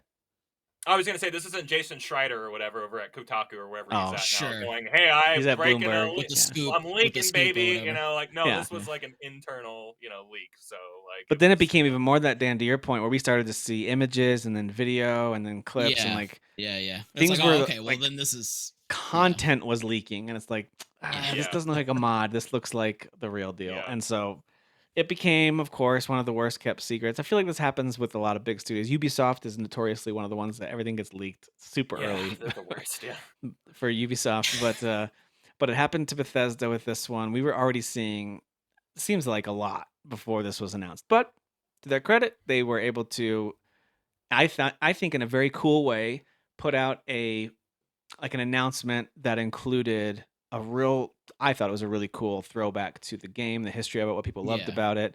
You got to Yeah. hear directly from some of the developers from the other companies at Virtuous that's helping yep. to develop this. So you got to hear from them about how they grew up playing it or were fans Hmm. forever. And so I thought that was cool. And it was kind of funny because for the first what it had to be a good 5 to 7 minutes or so of them just showing the old game and talking about it. And I was like, what if this is it? Like, what if they're just like, we're really That's so re-releasing it. funny. Here it is. Here it is. We were That gonna would give be you a better great. one, but you It's leaked it, so brick now you for don't get brick it. the same game, Yeah, It still running at 12 just frames per works. second and everything. Yeah. that's right. But you know what's funny is that this game does not look like a remaster. And to be fair, in the Right. term remaster, the idea is you take existing assets and you improve them. Everything from the hmm clarity to the performance and all those pieces. That's what, in my opinion, that's what a remaster is. Yeah. A remake is when you rebuild things like they did here. They rebuilt everything, even down to And a like the lip completely new animations. engine. Like It's a there's totally new engine. They Unreal rebuilt 5. Yeah. they rebuilt all of it, but they're not calling Yeah. it remake. That's fine. Well, it's Now, from similar what I with understand, the code is still under there. From what I understand, right, because like right. they Okay. were talking about it with like modders, like the code is all there. So there's something that's speaking to Unreal because Unreal's really good at this Yeah. apparently, which is why we're probably going to see a lot of remakes like this because like you Oh, can cool. run the old engine underneath Unreal 5 and there's like Yeah, a yeah. language that it's speaking together. I'm not a game developer. This is just stuff I've read. That's kind of So cool though. just I didn't know that. excuse me if I'm misconstruing a few things, but the basis of what I'm saying is correct. I'm And pretty yeah, sure so like Todd was speaking to it, right? Like in the announcement, I'm pretty sure Todd yeah, was actually he mentioning kind of it. talks about it a little bit. Yeah, yeah. Yeah, So yeah, like yeah. there, and we'll get into a little more. But like I am experiencing that same kind of Bethesda. Like you walk into a room and like Mhm. everything falls down real quick or explodes out. Or I Yes. ran into the same Yes. exact bug I ran into 19 years ago when I first played this game. So it's like I there like to are a think lot of that's the old engine talking to Unreal, and Unreal's yep. like, "Are you sure? Okay, Yeah, all and right, they're we'll do like, it." "Trust me, this is what the folks like," Really? which is Really? true because leading up to the release of this, people were releasing articles in droves going, "This game better still be weird." Like it better Right. have Yeah, those Right. quirks, because like Yeah. Oblivion specifically had a lot of weird quirks. yeah, And like I don't know, there's something charming about that, and we talk about that all the time, like the There charming is. nature of like weird Bethesda stuff that we yeah. just hated in Starfield, remember? But like here, we're Oh all yeah. like, nom, nom, nom, nom, nom, nom, nom, we're eating it up. Eh, We're loving it here. We love it, love it, it's love The it. problem is excused here, Starfield just Kyle. It's arrived excused. like 2 or 3 years too late. If it had arrived a couple years True. earlier, I On know it wasn't everything, ready. I'm just saying. on everything, Yes, on everything. yeah, I think the talk around that game would have been yeah, way different. But me too. But speaking to what um, you were just saying a second ago, Tim, I was just gonna throw in like it's similar to the Crisis Core like remaster mm, because like visually that game is like pretty different compared to the PSP hmm one, but like mechanically underneath it's like more or less the same, kind of like here with this where things are still acting I very see. I Yeah, that's where I Oblivion. maybe you guys can explain it because I only played what maybe 20 minutes of I think the original Oblivion. I got to the part where you first get out of the sewers, and yeah. I was like, I don't Mm, know, this game is a little too weird for me. And by the way, by then it was old. Just to be really clear, it's not like it was brand new. That sure. And I game, thought that game aged poorly quickly. it So that aged fairly just quickly, just and I was to already just to on to other iterate stuff. that, Yeah, yeah. yeah. But all that to say, I thought from what they said, but also from what I've played, everything from the movement to the combat to the even the way you level up feels different to me, but my That is memory on it different. is not No, super that sharp. stuff is different. You know, like again, you couldn't even run in the original game. Like there was no Right. sprint button at all. Right. There was no like reticule whenever you're using your bow and arrow. You couldn't You're play in aiming. third person. It was completely an unviable option. Whereas here, like it Yeah. looks and kind of feels kind of good. You You know. you'll switch by accident trying to learn the buttons at the beginning. You'll switch to third Yeah, oh person by yeah. accident. So like Yeah. there are a lot of things. The enemies didn't react when you hit them. There wasn't even a noise when you hit them. Mm, mm. So like they added all that stuff is added in now. So like there is like there was no lighting in this video game. There was no lighting. So now there's lighting and It's all pretty obviously and stuff like flat. It that. was very flat. Yeah, yeah. Yeah. There, even I was said in the chat, I was like, "There's blades of grass in this game now. It's not Yeah, you just did say like that. green mats everywhere. You know, as far as the eye can see, just like Just a green, golf course. solid, flat surfaces. You know, like, It's a golf course. Yeah. um, Yeah. yeah. So like, it's just like this get like, I didn't mean to like stomp on this game not being a remastered because like it's all running underneath it. This game's Mm, absolutely should be considered a I'm sorry, a remake in my opinion, because while there might be some stuff running underneath it that it is just the original game, so much work was put into it and recreating stuff. Maybe there's not new segments like a Resident Evil 4 remake, maybe yeah. that's the identifying difference, but like I just feel Maybe. like when you add this much into a game, and you change so much about core mechanics, even like leveling Yeah. is different, like there's I some quality of life stuff that just makes this game a different experience while kind of maintaining how the Yeah. game felt, because I think that Todd said this. He's like, it's important that it felt the same, but yeah. felt new too. And I'm like, I think you that's what nailed it. that. And I don't, those are contradictory statements, and they nailed it, I Yeah. think. I wonder if that's what it is though. Like if they did go full like let's make this feel nothing like that old one. Like this is like essentially what Elder Scrolls 6 would potentially be, right? Like if they made Yeah. this feel like that, then maybe they would have been like, actually, this is a remake because from the Yeah. ground up, Mm. combat like feels smoother and better and like different enough from the old one. Like, Right. that's only This, one because this, element, but Right, because this game still has like an old school value to it. Like like you're not yeah. like in Skyrim, you have two hands. Like you have spells in Hmm. this hand, Yeah. and a sword in this hand.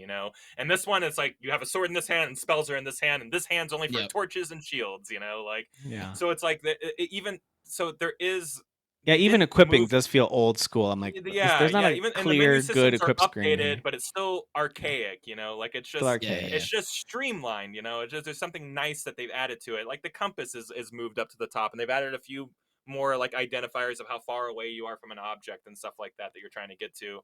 Like again, they've Yeah. just moved things into the right direction, but they didn't Yeah. reinvent it. Like See, it I feel still the same feels way like playing about a bunch of different Metroid things. Prime Remaster. We talked about this a couple years ago when it came out. Yep. Mm, It's just a totally different game. I'm just shocked that they kept calling it remastered. Yeah. And then I look at something you brought up, Resident Evil 4, which by the way, they said it was the fastest game to 10 million copies sold in the franchise, I think. I think if I read pretty that good. Yeah. correctly. Then shocked me. Yeah. Pretty good. Resident Evil 4 remake, I mean, it was my favorite Resident Evil game already, and now it's again my favorite one. This new They've made version a of it. better video I game the love it. second time around, which I like you don't always love do it. that.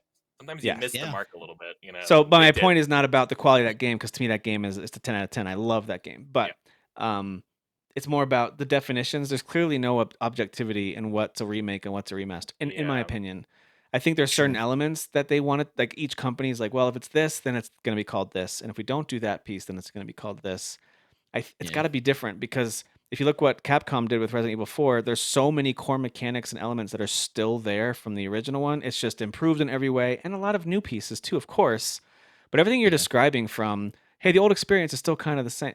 I kind of felt that way with Resident Evil 4. Like it included enough of the old stuff.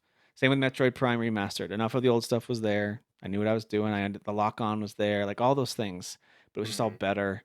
And boy, I Yeah. know they rebuilt a ton of that game. So if there's just a lack of Right. consistency that can, as a consumer, makes me scratch my head a bit. I'm sure behind the scenes, Yeah. there's some kind of lever that they're like, hey, we didn't pull that lever, so don't call it a remake.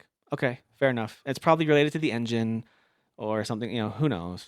Who knows? And But if I may pull on the yarn a little bit here to maybe try and figure it out, like there is a vast amount of people who like from Oblivion to Skyrim, like you lost a lot of people because it became a little less hardcore, like in Yeah. Skyrim and stuff like that. So I think that whenever you try and re-release Oblivion, maybe trying to telegraph that, hey, this is the same game. We didn't Skyrim this game up, if you will. calling it a remaster maybe reinforces that hey, this is the same game. We didn't change so much where this is unidentifiable to what it is, The and maybe you're spirit of trying. it is still there. So like again, like I don't Maybe. know. I'm not in these conferences. Final Fantasy VII broke the whole conversation because they did a remake and they made a totally new thing. Right. So it's like, okay. Yeah, exactly. It like meant a whole different thing. Yeah. Yeah. I mean, so like with Resident Evil 4, maybe it's also because you can get into the nitty gritty of it. There are scenes that like play out differently. Characters act a little like because there's whole Resident Evil sections 4 of the game that remake don't exist in the original, like the whole cavern sequence when you're in the boat. Like there's entire levels that are just absolutely new or even taken out. Segments that are taken out. Yeah.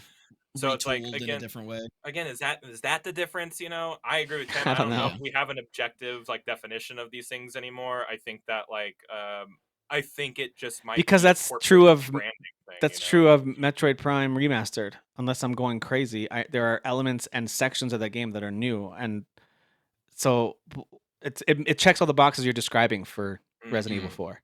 Right, so that's why I'm like, I don't know what's what. But all I know is this: I like when games that we love get this kind of treatment, and who cares what's in ultimately who cares what's in the title. It's fun to kind of try to figure it out. I don't actually if this care is what a it's called. remastered is with a D instead of just remaster, maybe that's a difference. They're coined remastered. Maybe that now like we're adding extra letters. It's a third. We have a third R word. It's been done remastered. It's remastered, or remake. It's one of those three. There's also demasters. Oh my gosh, the demasters. If this is like what this is now, I want a lot of games to get this treatment. I do too. I want the next one to be remasterized. I want that to be or Virtuous or whatever that I want them to work on. I was gonna say Virtuous or whatever the studio name.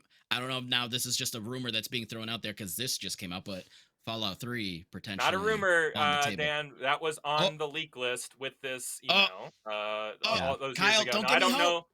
It's not hope. It's a real leak, not Jason Schreider from Bloomberg. This is a real email from Microsoft. This was on the list of. I don't know if Virtuous is doing that because this seemed like a pretty big project. You would probably be working on this pretty hands-on. I think since 2021. So this is still a 4-year project to get this off the ground. Obviously with a success like this, you'll expand the studio. It'll get bigger. Maybe you can pump out. If they're doing Fallout 3, they can pump it out quicker.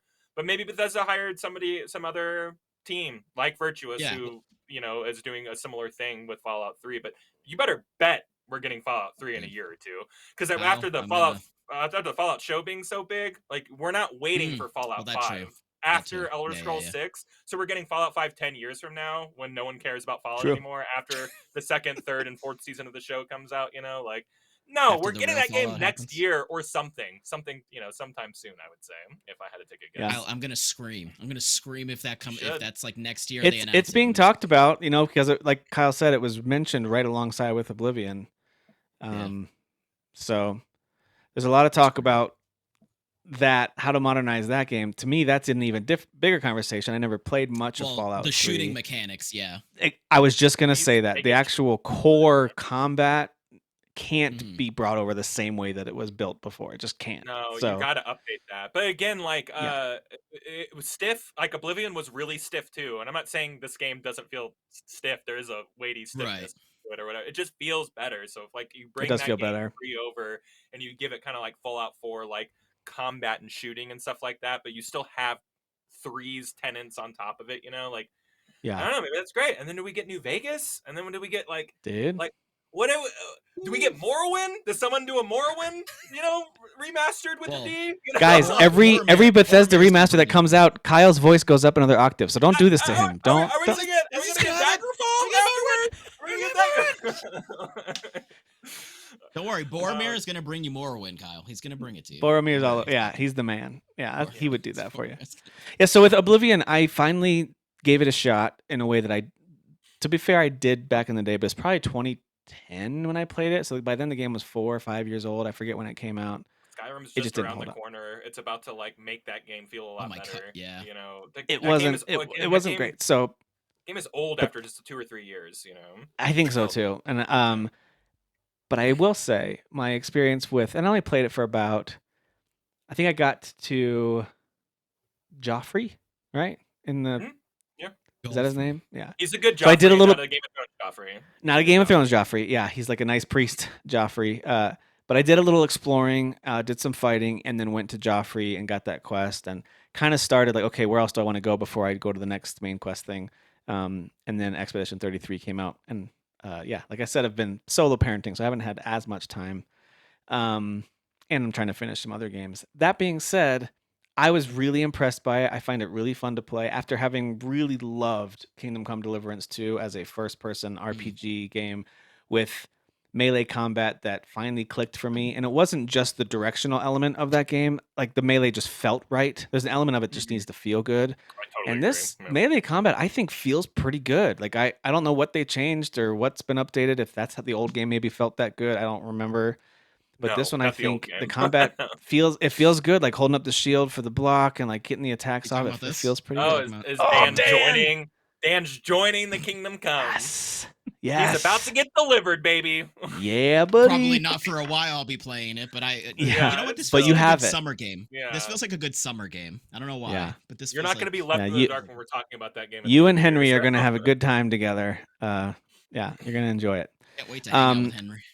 But overall, I just wanted to say I am super in on this one. Like, if I am able to carve out some time for it, it absolutely deserves my time. So if anyone was like me and their experience with this game has been like, yeah, I tried it back in the day, I don't care about the remaster, I wouldn't limit yourself to that. You might be missing out on something that's really cool. It is absolutely, it feels like a very modern game. There's elements of it that feel a little dated, like we talked about with the menu and the equipment, but even new games, new IPs can Starfield have kind of like felt some that, you know what I mean? Like obtuse. this is kind of Yeah. Bethesda's like way that they do equipment. You know, even like Yeah. Starfield's like, Yeah. what the fuck is going Yeah, on? what You know? what is this menu? Right. Totally. There's 17 totally. menus in this menu. Yeah. Yeah, But what? them using Unreal Engine 5 to communicate with their like freaking whatever calculator keeping track of everything engine in the like Mhm. this could maybe make it so their games are not as, you know, like, oh, I'm not playing this for a year or two until they update this sort of thing. Like Yeah. maybe it smooths things out, you know what I mean? Like I agree. Yeah,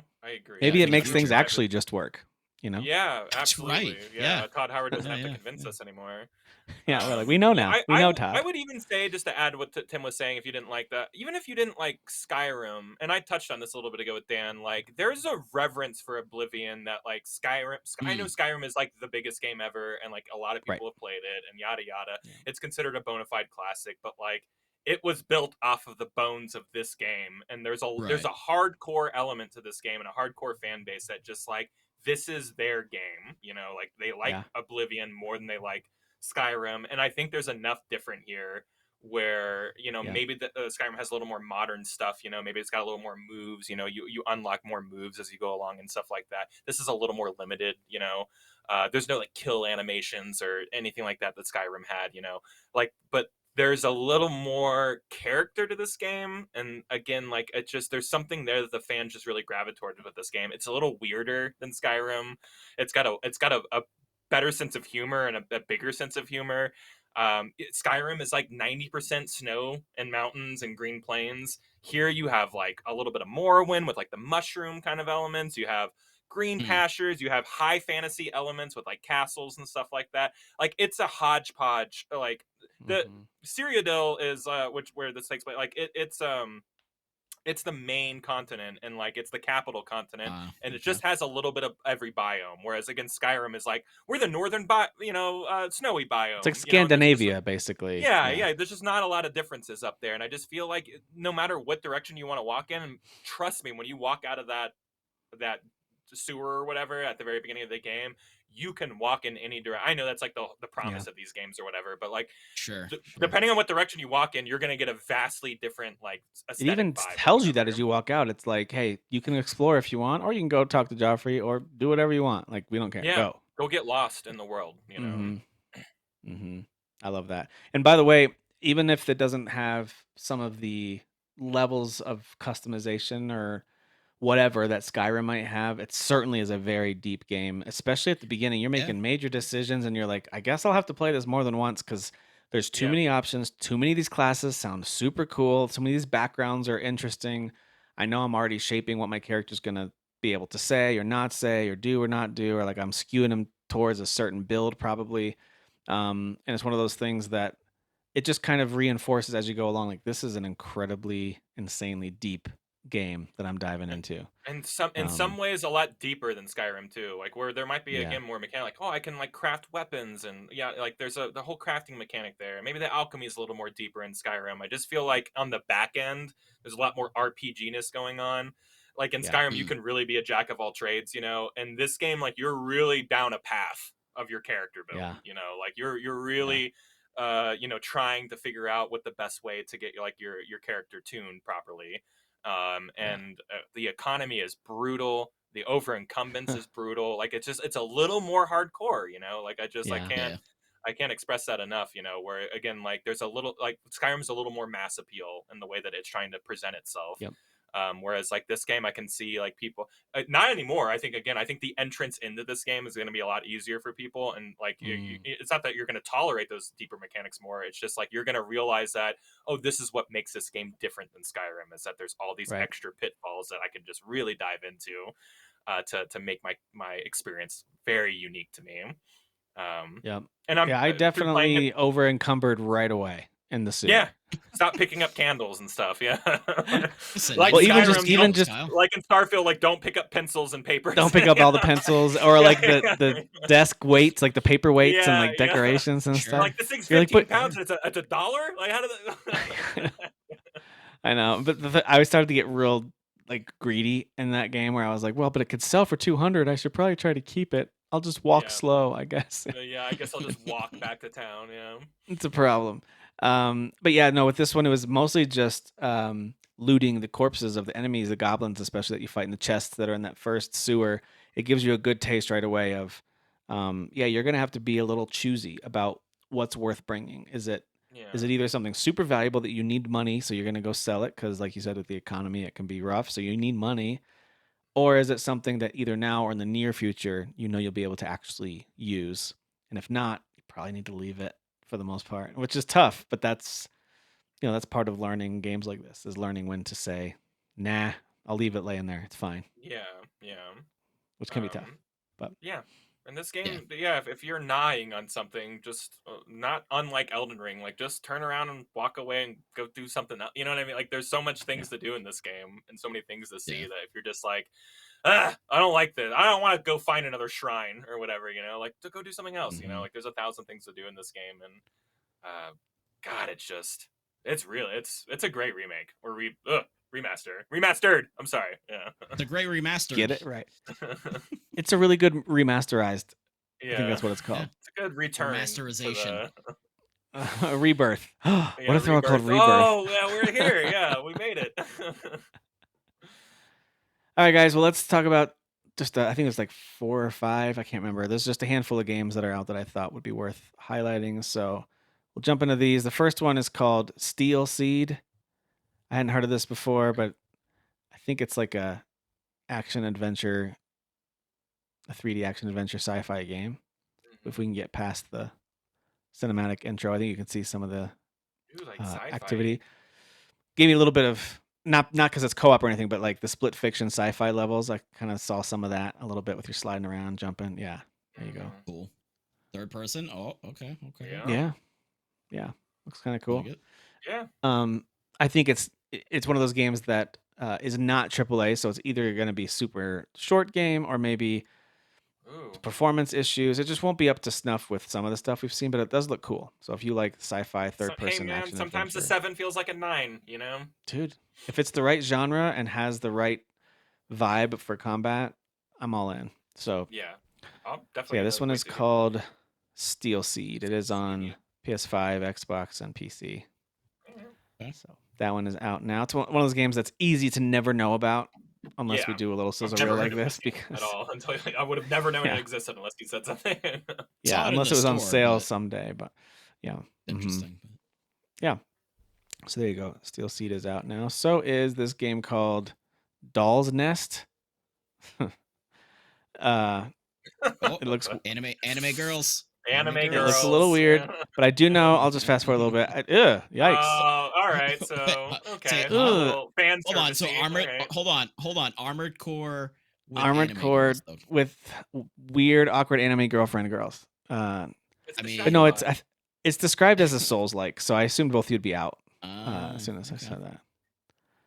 I don't know if it's actually a Souls-like, but that's how it's described. I'm kind of on board. Are we, is it a victim of being called a Souls-like just because it's a 3D action game in 2025, or is it actually? Could be.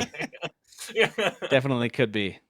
Yeah, definitely could be. I don't know anything else about it other than I saw the trailer for it, and it's on a channel that has no English, so it has no description that I can read.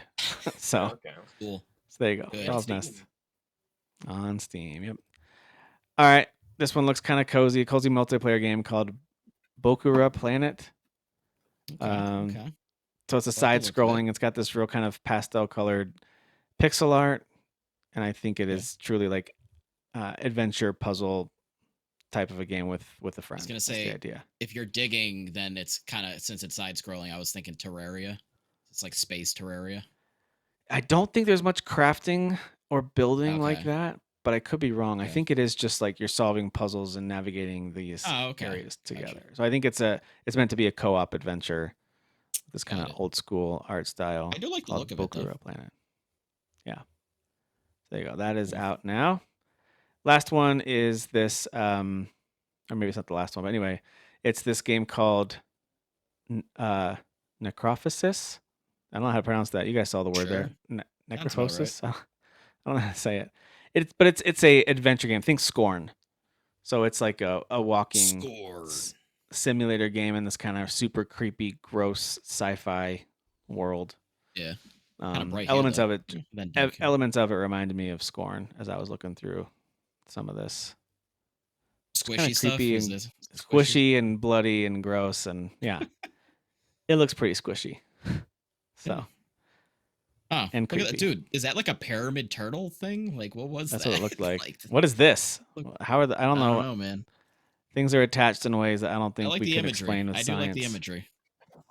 Very turtle pyramid. Yeah, turtle pyramid. Yeah, there you go. Turtle pyramid. Yeah. So this is a weird looking game, but if you like stuff like Scorn, I think this is going to be up your alley. So yeah, Necropholis. Necrophosis. I don't know how to say this, guys. It's a weird word. Necromastered. Oh, it's a remastered version of something. Got it. Yeah. I will close it out with something that actually is a remaster. Or no, is it out yet? No, this is not the remastered. This is something else. This is called Sundered Folk, or Sunderfolk. Yeah, Sunderfolk. Looks pretty cozy and cute, but I do think there's a tactics element to it, so don't get too excited there, Dan. Okay, I'm out. Yeah, I thought you might be. I'm pretty sure it's a tactics game. So it's got some cards though. Cards and tactics, yeah. Oh, like but it's a hex. Yeah. So it looks kind of interesting. Like I think if you like board games, this looks like a board game type of a game, you know. So. Ah, look at those little fellas. Yeah, it's called. I like the art style of it. Me too. The art style is cool. Yeah, Sunderfolk. It's out on everything, even Switch. There you go. It says rediscover game night. We're sitting here talking. I bet you this is a board game that people have played, and they're like, "It's a board game, you idiot!" All right, I didn't know. I don't know. I'm so sorry. I don't know Sunderfolk, the board game. Like, so maybe it's a board game. So anyway, and last but not least, speaking of remastered, we have. You guys know what it is? Yep, yes. Days Gone. Yeah, buddy. This actually is remastered because it really is the same game. It just looks a little better now on PS5 Pro. So. Yeah. And then any of the content and improvements are also rolling out if you own it like on PC. They said, in there, though. For example. So yeah, Days Gone. Here it is. Lots of zombies, and it's remastered with an ED. So I don't. Oh wow, they're doing the ED. Wow, I thought the other one had that coined. There's no rules. None of this makes sense. There's no rules. It's the indie talk all over again. Is it indie? Is it small? What's an indie? What is it? Yeah. I like it when there's a game that we're like, oh, that's clearly an indie game. Like, well, actually, it's been published by this big company. Bethesda published that game or whatever. Right. Shut up. Yeah. Which is why we changed it to call it by a multi-billion-dollar company. Yeah. But that's why we changed it to call it small game, because I can't have this conversation about this kind of stuff anymore. So technically it's not free if you subscribe to a subscription. Yeah. It's free. You know, I actually think instead of remaster remake, we could just It's a re-release of some kind. They changed some things, Yeah. and now it's being I like released again. revisit. Ooh, it's a revisit. Yeah, what's your favorite revisited game? A rehash. A rehash. Yeah, and then Rehash, there's got to be its own separate category for stuff like Final Fantasy VII games. I don't know what those are because they're totally new. Same characters and like I wish they yes, wouldn't it's have called it following a remake, 'cause I storyline. feel like they screwed up everything. I feel like once they called it remake, everyone's like, okay, whatever. We're gonna call whatever we want, whatever. Like, Yeah. Again, it's got a double meaning. That's the whole thing with remake. Yeah, but Dan, I would say 1 out of every 5 million people know that. Like no one knows that. Like no one knows that. Most people are like, oh, they call it remake because they remade the game. And maybe there's a double meaning, but yeah, whatever. I would say for fans or people outside that were fans, because they were like very straightforward in the beginning, which was the thing that I was like, ooh, I don't know, you're gonna change that. Like my initial reaction was the gut reaction that everyone still had the entire time of like, oh, you're gonna change stuff. But again, like, I'm we're gonna also change a very lot. in the know with Another the stuff because I R-word. like to, read I stuff know, and yeah. so on and so forth. Yeah, I totally get that. Yeah. I actually didn't know that there was a double meaning for a remake until you told me about it on our podcast. I had no idea. I just assumed. Well, you're welcome then. Yeah, I just assumed that's what they called it. They were like, yeah, we're remaking Final Fantasy VII. What should we call it? Final Fantasy VII Remake. Like that's just. I thought it was that simple. But definitely why a lot of people were cranky about it though, because it's like, well, you know what you're doing, and it's like, well, people cranky. Come on, Dan. Yeah, come on. Yeah. But you know what it is? It's actually Square gaslighting everyone. They're like, guys, it's not a remake. It's just in the title. Don't get so mad. Like it's we meant the other definition for remake. You know, it's like, oh it's god, so annoying. That's some gaslighting. That's what the third one's gonna be called. The third one's gonna be re-gaslight. Re-gaslit. Re-gaslight. All right, so we'll close out with things that we're playing. I wanted to talk about a few things that are in the news. One of them is Nintendo Switch 2 pre-orders. That was an experience, huh? Hated it. That happened this week. So much. I hated it. 0 I out of did. 10. I hated the whole experience of it. Yeah, I haven't had a good it pre-order fun. experience since the original Switch. The first Switch, I was able to just go to GameStop the day that they started reserves, and I just got in line, and I was fourth in line, and I got one. Yeah. Because I got there like I just went on the Best Buy app in 2017. Was that the year that they? I think it was that January before it released. I think. By the way, the timeline not that different. I know everyone's like, we were talking even on this show about this timeline is crazy. They did pre-orders in January, and the system came out in March. So they kind of have done this before, where they. I didn't realize that. I didn't remember that. I'm glad you. Yeah, they announced it in October, and then it was at the end of October. So technically, about 2 months later, they did the full reveal, and pre-orders went live. I was able to get it from Best Buy pre-ordered without any trouble, and then maybe I had trouble. I just don't remember. I don't think it was notable. At least, like the site wasn't broken. Yeah. I just back then, like if you wanted to get one and like you just prioritized it, you would get one. You know, you would get I one. felt like at least, correct. You know? But I do want. I mean, it's not like eBay didn't exist. Of course, it did. Like the idea of reselling things was absolutely around 8 years ago. But there's just something different about it now. I don't know if technology is different. The ability to use bots at a really mass scale to get a lot. I don't know. I don't know what's different now. All I know is that my experience since then has been horrible. The only time I've gotten a system relatively easily is if I wait way after it's out, and then there's some like I got the Xbox Series X because there was a crazy deal at Walmart. Yeah, I was like, all right, I'll get this. But the PS5 was a nightmare. I think I got about 7 months or so after it released, maybe. Same. Yeah, mine was like 6 Something months like or so. that. Yeah. You and I got and ours even on the that, same week. I had to keep a Hawkeye. I had to keep a Hawkeye on pre-orders. On the same week. We might have. I think I remember that. Yeah, I think like we both got excited. Like, oh my god, we got a PS5. Yeah. Yeah, it might have been like a Best Buy wave or something. A wave of them hit. Yeah, a wave of them hit. I've been lucky. It was mid-work day too. I I remember grabbing it at work. I was on my work computer. Nice.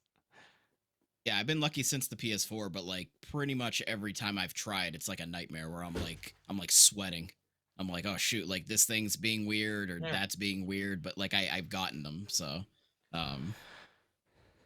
Yeah, I guess I Still didn't stressful though. get the PS4 at launch, so I don't know if that was also Yeah. a crazy That was the mad first one I scramble. ever got at launch. That was the first Was time it because was my it a wife. crazy If you scramble to didn't get a pre-order it, pre-order? you weren't getting one. But if like you No. pre-ordered, like it's like the kind of the Switch. Like if you pre-ordered one, you were getting one. I remember like my Yeah. buddy had a hard Yeah. time, but like he didn't pre-order, but like 2 weeks later he had one because he just kept calling stores and like again these Okay. are. Yeah. It doesn't sound like that long ago, but it was literally just a different time.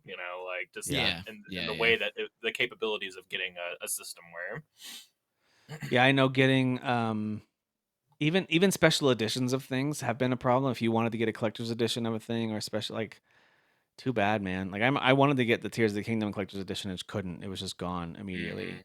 And so like things Yeah. like that. So I've seen that happen with individual games or special editions. And then of course the Steam Deck that was a little smoother because Valve put you in line basically, but there was Yeah. still an element of how fast is my internet connection and did I obnoxiously click refresh enough? I didn't. I kind of wanted it to, like, some people just spam it so quickly and they get in. I guess I should have taken that Sure. approach. I don't know. Hmm. But I remember getting in line, but I was still a couple months late on the Steam Deck Yeah, it was a couple compared to months when like it the actually Steam as released. well, but like they were pretty transparent. They're like, you're probably gonna get yours in June, and maybe it came a Right. little earlier because I think they did like Right. speed up production and people got bumped up like a couple months or something. But like, I Yep. would rather that like just tell me it's on the way. Like just Mm. relieve me of this hunt, like. Yeah. And they did. I actually like the Steam Deck despite not being able to get one at launch. Like at least there was like some Yeah. clarity, there. I think there is something to that. The communication, the uncertainty of will I ever get one or I don't know when I'll be able to get one. That causes a lot of frustration, kind of Hmm. raises Yeah. the adrenaline and cortisol, which makes you really stressed out and annoyed. It's just how it Yeah. feels. It just feels I really mean, annoying. I had all the tabs open. Everything was loaded Yeah, up. I don't like it's stupid, like I know. it I'm just stressed Is I just don't like thinking about it. I was stressed for the first 2 hours. I know because I was being extra chatty in chat. I was like, well, I got it working. I'm already mad. Looks Yeah, like some sites are not, I'm, humming like I'm they should be already yeah. right I'm mad. now, already like I just mad. Yeah, it's just like I hated the whole experience. I hated everything. I guess we're kind of bearing the lead. We all got one. So, I mean, yeah, we Right. did. we Actually, were all able to actually, secure I got one. Dan got technically two. 2 of them, So but Dan's the Yeah, problem. Dan's out there grabbing extra ones when people could get extra Dan listen, is ones. his listen. own bot.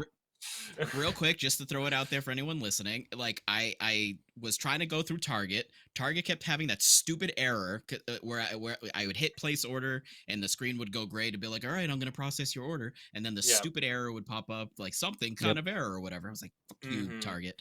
So Yeah. then I went to I was waiting for Best Buy, and Best Buy literally like half hour late on the whole thing, like didn't have So I the thought Best pre-order. Buy sold out immediately, but it just didn't go live Right. apparently till like Right. 30 Yeah, minutes somebody fell later. asleep.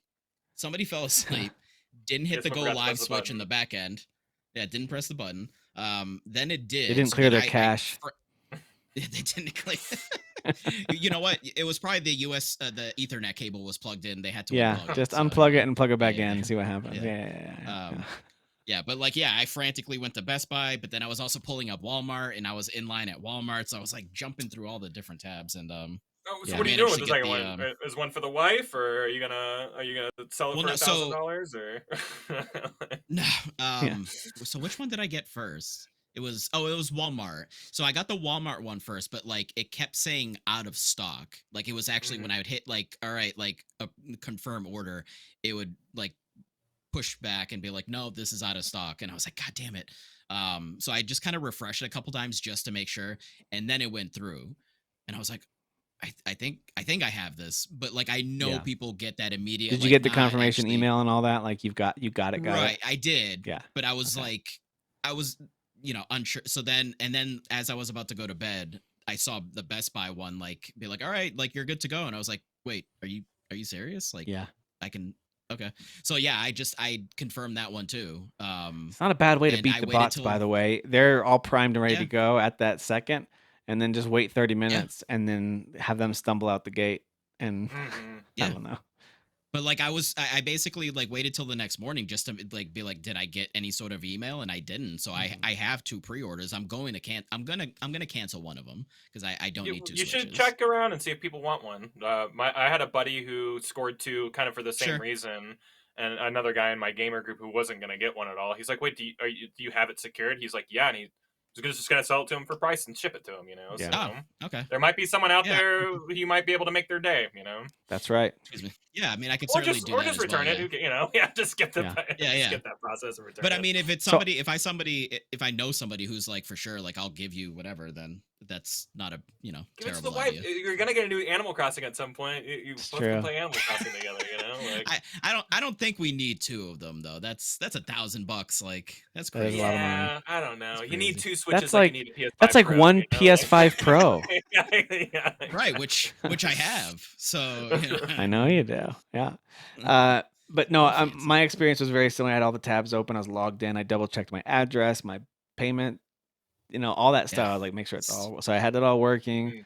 Everything was open, and I kept refreshing. And the only one that kept consistently refreshing without too much trouble for me was Walmart, and Target kept hitting errors, and I would refresh 2 or 3 times, and it Yeah. would load back up.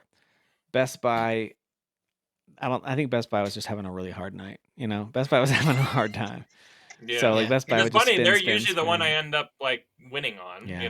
Best Buy's I usually don't my think they're go-to. quite as well staffed as they used to be. I could be wrong, but I Yeah, have a feeling Well, it's just like they've closed down like half their stores like recently. they have. so- I think there's just like some guy who used to do IT in a previous job. He's like, I don't do this, but fine, I'll do Sure. your dumb website. You know what I mean? Yeah, Like I have a yeah. feeling it's something like Sure. that. Oh, you wanted to go like Be the tonight at janitor. 10? Oh, Tonight? sorry. I've got a poker game. I can't be there. So Yeah, listen, I'll Yeah, hit so it he- 30 minutes. It'll be fine.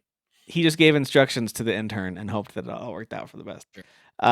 But anyway, who knows what happened there? But all I know is that the Target one, like Walmart, as I refreshed, I think it was like 2 minutes before, maybe 1 minute before, it put me in line right before the Yeah, yeah. hour, and it said I have to wait 16 minutes. So I was like, I'm screwed. Like they're gonna be Yeah. gone in 16 seconds.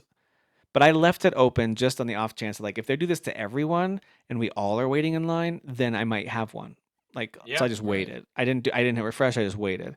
So I left that one open. Best Buy was I thought it was sold out. I even texted you guys in the chat. I was like, I'm pretty sure it's gone, like instantly. But no, it just hadn't gone live yet. But I thought it was Yeah. just instantly gone. And then Target, I was able to add it to my cart, got to the checkout. Like everything was going pretty smoothly. And it did give me an error, but it was still letting me process it. And I was like, okay. But it Right. kept asking me to re-input my address, which I That's what it already did had to in me their too. system. Yeah. So I put in my address, which by the way, it didn't autofill any of it. Those boxes Oh, are not designed to I'm autofill. typing it quick. I'm typing and it I'm a every horrible time. typist. Yeah. So I'm typing out, and I live in a city called Panic. Colorado Springs. I don't live in like a quick to write out name. So I'm like Colorado space. Like it was just Sure. annoying. I was just annoyed to keep Yeah. writing it out. And then it would just spin. It would kind of like give me an overlay and it would just Yep, spin and yep. it wouldn't do anything. So I'd hit refresh. I would stay in the checkout, fill out the address again. And so I probably did that like 17 times and it just wouldn't go through. Oof. So by the time that I realized Best Buy's not loading, they must be sold out instantly. Target seems broken. I'll still get through there. Then the Walmart line ended and it threw me to a screen that said, hold this button to prove that you're not a bot. I was like, all right. Yep. So I held the button in. It took me probably 8 tries on that thing because it kept saying, please try again. It kept like misreading my click or something. But once it let me in, I had 7 minutes remaining of my 10-minute allotted time. So there was a 3-minute buffer of the button not working, I guess, for me. But I had plenty of time. And it did not have any problems. It showed me that it was in stock. I added it to it was as if I was shopping normally at a random time on Walmart. I just added it. It Sure. confirmed my address for shipping it, the date of it. Do I want any coverage on it? Do I want any extra stuff? And then I hit complete and it just finished right away. Order complete. Thanks. Like Nice. there was something about Walmart. I know it gave people problems. Dan, you said you had some issues with it. I Me think too. it- My number counted down from 22 when I was in queue, 22 minutes. Yeah. And never progressed beyond. Like it hit 0 and never progressed. And then at nothing all, so, happened? yeah. Yeah. Yeah. So I don't know That's the why. frustrating stuff. I don't know why it worked so smoothly that one time. Like, did I happen to just get in the right lane of this Honestly, It was the 6-lane same- highway? It was the same reason Yeah. like my target worked and yours worked a little later. It's Right, the same reason right. that Dan's worked, Yeah. 30 minutes. Like it's just And we Yeah, just that's Target why eventually this did all work. sucks. Yeah, I know. Oh, it did? Okay. Target did eventually work, and then also Best Buy when it went live. I had already gotten it confirmed at Walmart, but I went ahead and Yeah. added the cart in Best Buy just to see, and it was ready to let me check out at Best Oh Buy. my god, stop And it. it was like 45 minutes after the launch time. So I'm like, what is going on? Like, Yeah. They must each That's have a why huge this whole allocation of systems, but their servers are just dying because of the volume they're of getting people. bogged down, which I get it, but like I don't know, man. Like this happens not even just with video games, because my wife has tried to like pre-order like a makeup palette or something, and like she'll go on whatever site and it does the same shit. It's like it's Yeah, 2025. Can we really not figure out where on the back end yeah. your website doesn't have a goddamn heart attack because like a little bit extra traffic, like you know what I mean? There are Like, server jeez. farms that literally serve this purpose. You just buy more server space for a weekend. It's not a big Sure. deal. Could you just spend a Yeah. little money? Like it makes me You so know, it's mad that interesting like too because I think a lot of the traffic is these automated bots that are instantly sure crawling it That and bogs too. it down. clicking That Yeah. too. at infinite speeds. They're just going and trying to purchase. And so these sites, I think a lot of their resources are automatically spent on dealing with probably millions, I'm guessing, of Mhm. automated clicks. And And then so Yeah. millions of real that's people annoying. too, And the millions like of real people. Right. so, Right. And But I do know maybe the more this. bandwidth you have, the more bots you let in. Like I don't Yeah. really know how all that stuff works, but Yeah, in my putting together experience, together. your speed on your own internet connection, I guess it can make somewhat of a difference, but not really. Like it's more about the host server. It's more about their system. And did you happen to click Yeah. it at the right time and just happen to get in that spot? Did it load properly Mhm. for you? Yeah. So, but anyway, I was thrilled to be able to get one. I had an option to get a second one, but I was like, and I kind of asked around a little bit, some of my different friend groups, and didn't get any response in time, and then the target window Yeah. timed out anyway, and it removed it from my cart automatically. And but I'm thrilled. Walmart says it's going to ship by June 5th, which is awesome. I don't know Right. if that's Mhm. true. I wouldn't be surprised if we got some message saying, "Hey, it's actually going to ship on the 9th or whatever." Mhm. But it looks like I still got one somewhere in that launch window at Yeah, and least. I've looked on Reddit, and apparently there is a pretty good history of Target getting pre-order systems in people's hands day of without express shipping or anything like that. Yeah, So they maybe seem to there's be some hope. covering their bases by saying, "Hey, it's the 6th through 11th or whatever it was from Yeah. Target." But Hmm. I feel like these systems are maybe already at some of these stores or they'll be there soon. Like Yeah. I feel Right. like Nintendo Yeah. It's has very possible that like we get systems from local stores. You know what I mean? Like it's not yeah. being shipped from some like Target center. Yeah. Like someone who has my console in my hands at the Target, literally 3 blocks down from me, and they're gonna like walk it over to me. The day of. I don't know. Yeah, That's yeah. my hope. But like we may also get it on the 10th, and it's not a big deal. I would rather wait 5 days than 5 months. So Exactly. Um, so that's the fine. Exactly. last was it the Pro and the PlayStation 5? They were Yeah. here the on release date. Like they Yeah. arrived here on those days. So Did you get those I from think Target these or so the PS5 first one was GameStop. So okay? that was from them. It was the bundle. And yeah, that got here on time. And then the Pro was directly from Sony. And that got Hmm. here on time. So I think with these consoles, they just are like, yeah, like we're gonna make sure Yeah. it gets to you on the You day, you are know? pre-ordering something to get it when it comes out, technically. So Right. like I Right. I, I want Yeah. to air.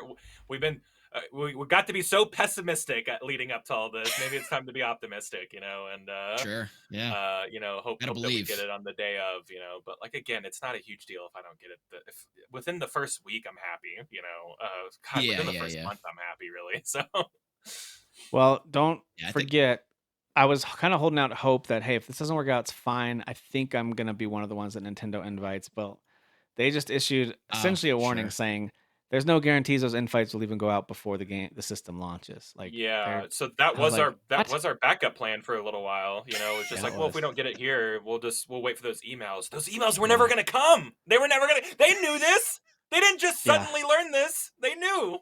Like So apparently so. God. 2.2 million people applied to pre-order on their site. So Mhm. that's Yeah. 2.2 million. And oh gosh, that was just in Japan. Yeah. Oh, That was jeez. just in Oh my. Japan. Okay, so we don't know what the number Wow. was out of the US and Wow. North America. So a lot. Okay. Okay, a lot. Yeah. Yeah. Yeah. So what's interesting with all of this stuff about the pre-orders and the difficulty to get it and our little adventures, thankfully, successfully, all three of us getting it. We don't have to like feel bad for one of us because Pretty we good didn't. numbers. 3 for 3. 3 of us tried. 3 of us got. 3 for 3. So That's really yeah. good. Um, but I think that the analysts that are making this prediction is one of the safest predictions ever. and that is that the Switch 2 is expected to be the biggest console launch in history.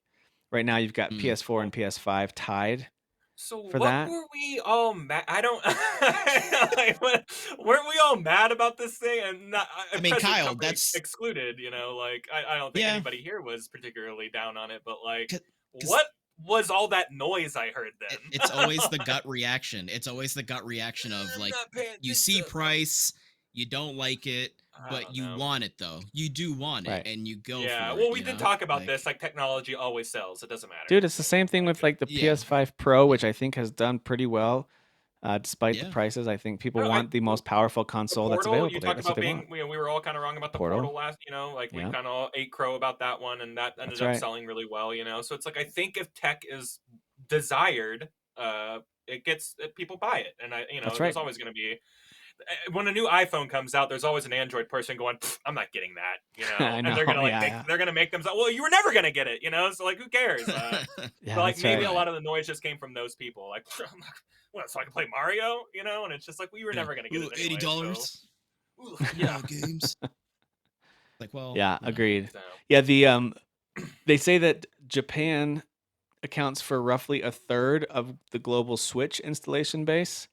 So if you extrapolate those numbers, it doesn't mean it's going to hold up. That means we could be looking at about 6.5 million pre-orders across the globe for the Switch 2. That's insane. That's wow. insane. That's good. If that kind of percentage roughly holds up. So the PS4 and PS5 are tied with reportedly 4.5 million units sold in their first 2 months. And I know Nintendo has been saying like we're going to have enough to meet demand. And I'm like, what countries are you enslaving to make this happen? Because I know you're doing something. Apparently, like they sent China. too many Japan consoles over here to America. So apparently, the, like they the were like, region let's get locked up. We're ones. getting they were like, we're gonna get all these like on a boat like over to the U.S. now, and they made. Oh, I like, see.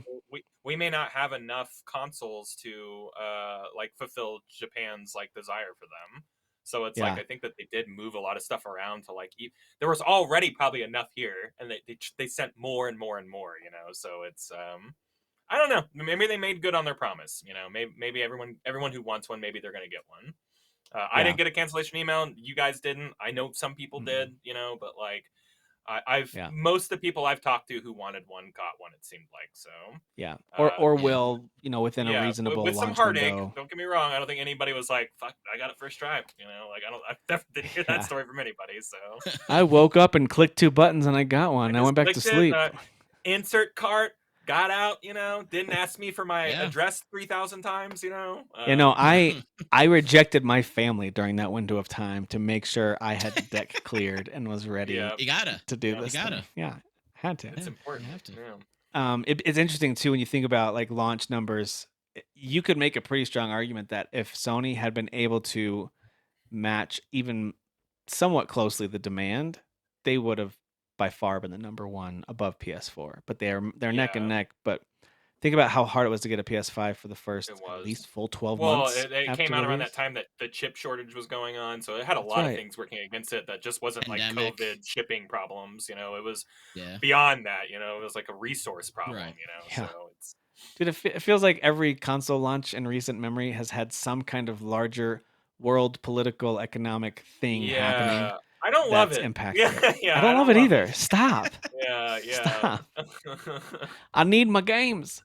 All right, so I know that we're going to talk about this a little bit because you've been playing it, Kyle, and so we can jump right into your thoughts on Split Fiction. But I wanted to also mention that Split Fiction is getting currently the screenwriters of Deadpool and Wolverine are working on a script for a movie version of Split Fiction, and right now Sydney Sweeney seems to be attached along with the director of Wicked, which when I think about like the colorful nature of this game and the set pieces that are going to be needed, I don't hate it. I don't hate that selection of someone who had the vision for something like Wicked. Wicked wasn't really a movie or honestly a play for me. It's like it's not my thing. But visually, same. I'm like, okay, all right. I don't hate it. What do you think about that? And then Kyle, also, I know you finished the game, so I'm curious what you think about it. Yeah, I mean, Sydney Sweeney's like in all the nerd projects now. She's doing the Outrun the video game with Michael Bay. She's Really? doing a Gundam movie. Yeah, Outrun. the video game. Michael Bay directed. She's starring in it. It's a real thing. Lots of explosions. She's in this, she's in the new Gundam movie that's coming out. She's like the girl, I guess, now Oh, that we're wow. gonna Okay. Kyle, have for. did you say Gundam and Sweet? Okay, all right. Yeah. Yep. Where have you been? Okay. Yeah. I don't, I don't know if I want any of these projects, to be honest, but I am very, very, very gung ho about video games breaking into other mediums, and I celebrate when the Minecraft movie does good, even though I'm never gonna watch that steaming pile of crap. I'm elated when something like Super Mario does really well, or Detective Yeah, Pikachu, I or love that Sonic, movie. because those are like good. Those are Sonic fun is so movies or fun. whatever. So Minecraft I'll like, watch when it's on streaming, but it was not a I theater hear watch it's for actually me. really fun. I just I don't care about the property. Like I played Same. Sonic I don't growing really. up. I I don't. play, Well, I don't really play much Minecraft, so I'm not yeah, that interested. But you're right. I'm with you. I like when it does really well. yeah. I Because I kind of feel like cringe when it's a really poor version of it, and I'm like, not when another it's one. Just leave it Borderlands, alone. I'm like maybe we just bury this one and let Yeah. it die. So it's like is this more Borderlands or is this more that's Super Mario Yeah. Brothers? I don't know. It's too early to tell. It's in talk phase right now. Turns out having a stellar cast can't overcome just horrible vision or script Yeah, or those other right. pieces. Right. yeah. So I don't know. I again, like I don't want to come off of being like, ugh, I don't care about this project, but like I'm not. These projects aren't for me, But I'm happy that again, video games are getting so big that they're breaking out of their own medium and Yeah. doing big things and making big money elsewhere. Whatever I keeps think the if video there's a game industry strong vision alive. for why it's gonna flourish in that medium, like The Last of Us show, they've Yeah, they had a strong vision for their version of this story they're gonna tell in the TV series, which yeah, yes, in a lot of ways matches up with the game, but in a lot of ways does not, and I think that's okay hmm because it's finding its own space to tell yeah, the story. So I don't know if there's a strong vision for it, I'm on board. But when it yeah, like for example, the Assassin's Creed movie, it certainly wasn't the worst movie I've ever seen, but it's so hmm forgettable because it just yeah. felt like they were just trying to check the boxes that they've seen from the first three, especially games, and it's like, Right. It also didn't help that okay, they were like in the Animus for like 25 minutes of that 2.5 hour movie. That didn't help either. I But don't know, but Well, yeah, sure. Yeah. but yeah. no, it's not a bad movie. It's actually a great director. Michael Fassbender's great. Like there's had a lot of ingredients that I just don't remember disliking it or being like, oh, this is No, so awful, but I don't I just don't think it remember was. it super well. Right, it's very forgettable. Yeah, Yeah, it's like the Prince forgettable. of Persia movie, which was bad Prince and of, forgettable. Remember with Jake yeah, Gyllenhaal? Yeah. Remember that, guys? We used to yeah. hire white people to Yeah. play Persian roles. We used to do that. We just He's give the him a prince tan of and everything's Yeah, fine. we Sand or just gave him whatever. bronzer and everything was We just gave him okay. some bronzer and we were good. That's how it works. It Yeah, just works. nuts. But like for Split Fiction, I would say Yeah. that in Outrun too. Like these are two video games that are like 99% gameplay. So it's like, how Sure. do you Right. take something like Outrun, which is a racing game, and Split Fiction, which is like this really unique, not puzzly, but platformy. Like you kind of have to play it to understand It's it. Like about you two working together and yeah, I don't know discovering if that like, oh, translates. I don't know if that yeah, translates into a movie. I don't know. That's just my take on it. But like if they have yeah. some Yeah. cool story twist, or you The want to, concept of it is not the most, I don't know, to me it wasn't the most original thing I've ever seen. The idea of, we're trying to, this evil corporation is trying to take advantage of the creatives who are siphon desperate for a ideas from break. creative people. Yeah. Yeah. So like that wasn't the most shocking or like new story, but the way that the two characters, I thought they had a good rapport. I didn't hate Mhm. the writing like some people apparently thought it was really bad. I didn't. I thought the acting and writing No. was pretty good in that game. But I did not think as I was playing it, dude, I would love to watch a movie version of this because it's like you said, the magic of that is the co-op gameplay creativity is so good, and the way that Yeah. they keep having creating Mhm. new opportunities for you two to complement each other and what you're doing and how you have to help each other. That's what made it magical, not necessarily Mhm. the hey, there's two worlds that are merging together. That was interesting. That was really visually cool at the end, especially. But yeah, Yeah. I'm right there with you. I don't. This is not one that I would have pegged as like this needs to be a Yeah. movie, but it But could be good. maybe they take the spectacle elements of it and like like it's good all the same. Maybe it can live off of its spectacle because there's enough spectacle Yeah, in the game where you're like, oh my god, I can't believe what I'm seeing right now. Like, and they can take right, that and then like translate it to a movie. Sure, maybe, I right. don't know. Yeah. Yeah, it depends on what Um. angle Also, they take on it. Yeah. Sweeney's popular right now, and it probably just seemed like Sweeney's a no-brainer. Like, oh, we could totally Sweeney's put her in. in that blonde, yeah, that blonde Yeah, character I role mean, there's there, a and show on Apple right. called The Studio with Seth Rogen that's literally all about this. It's like we just got this IP Kool-Aid Man.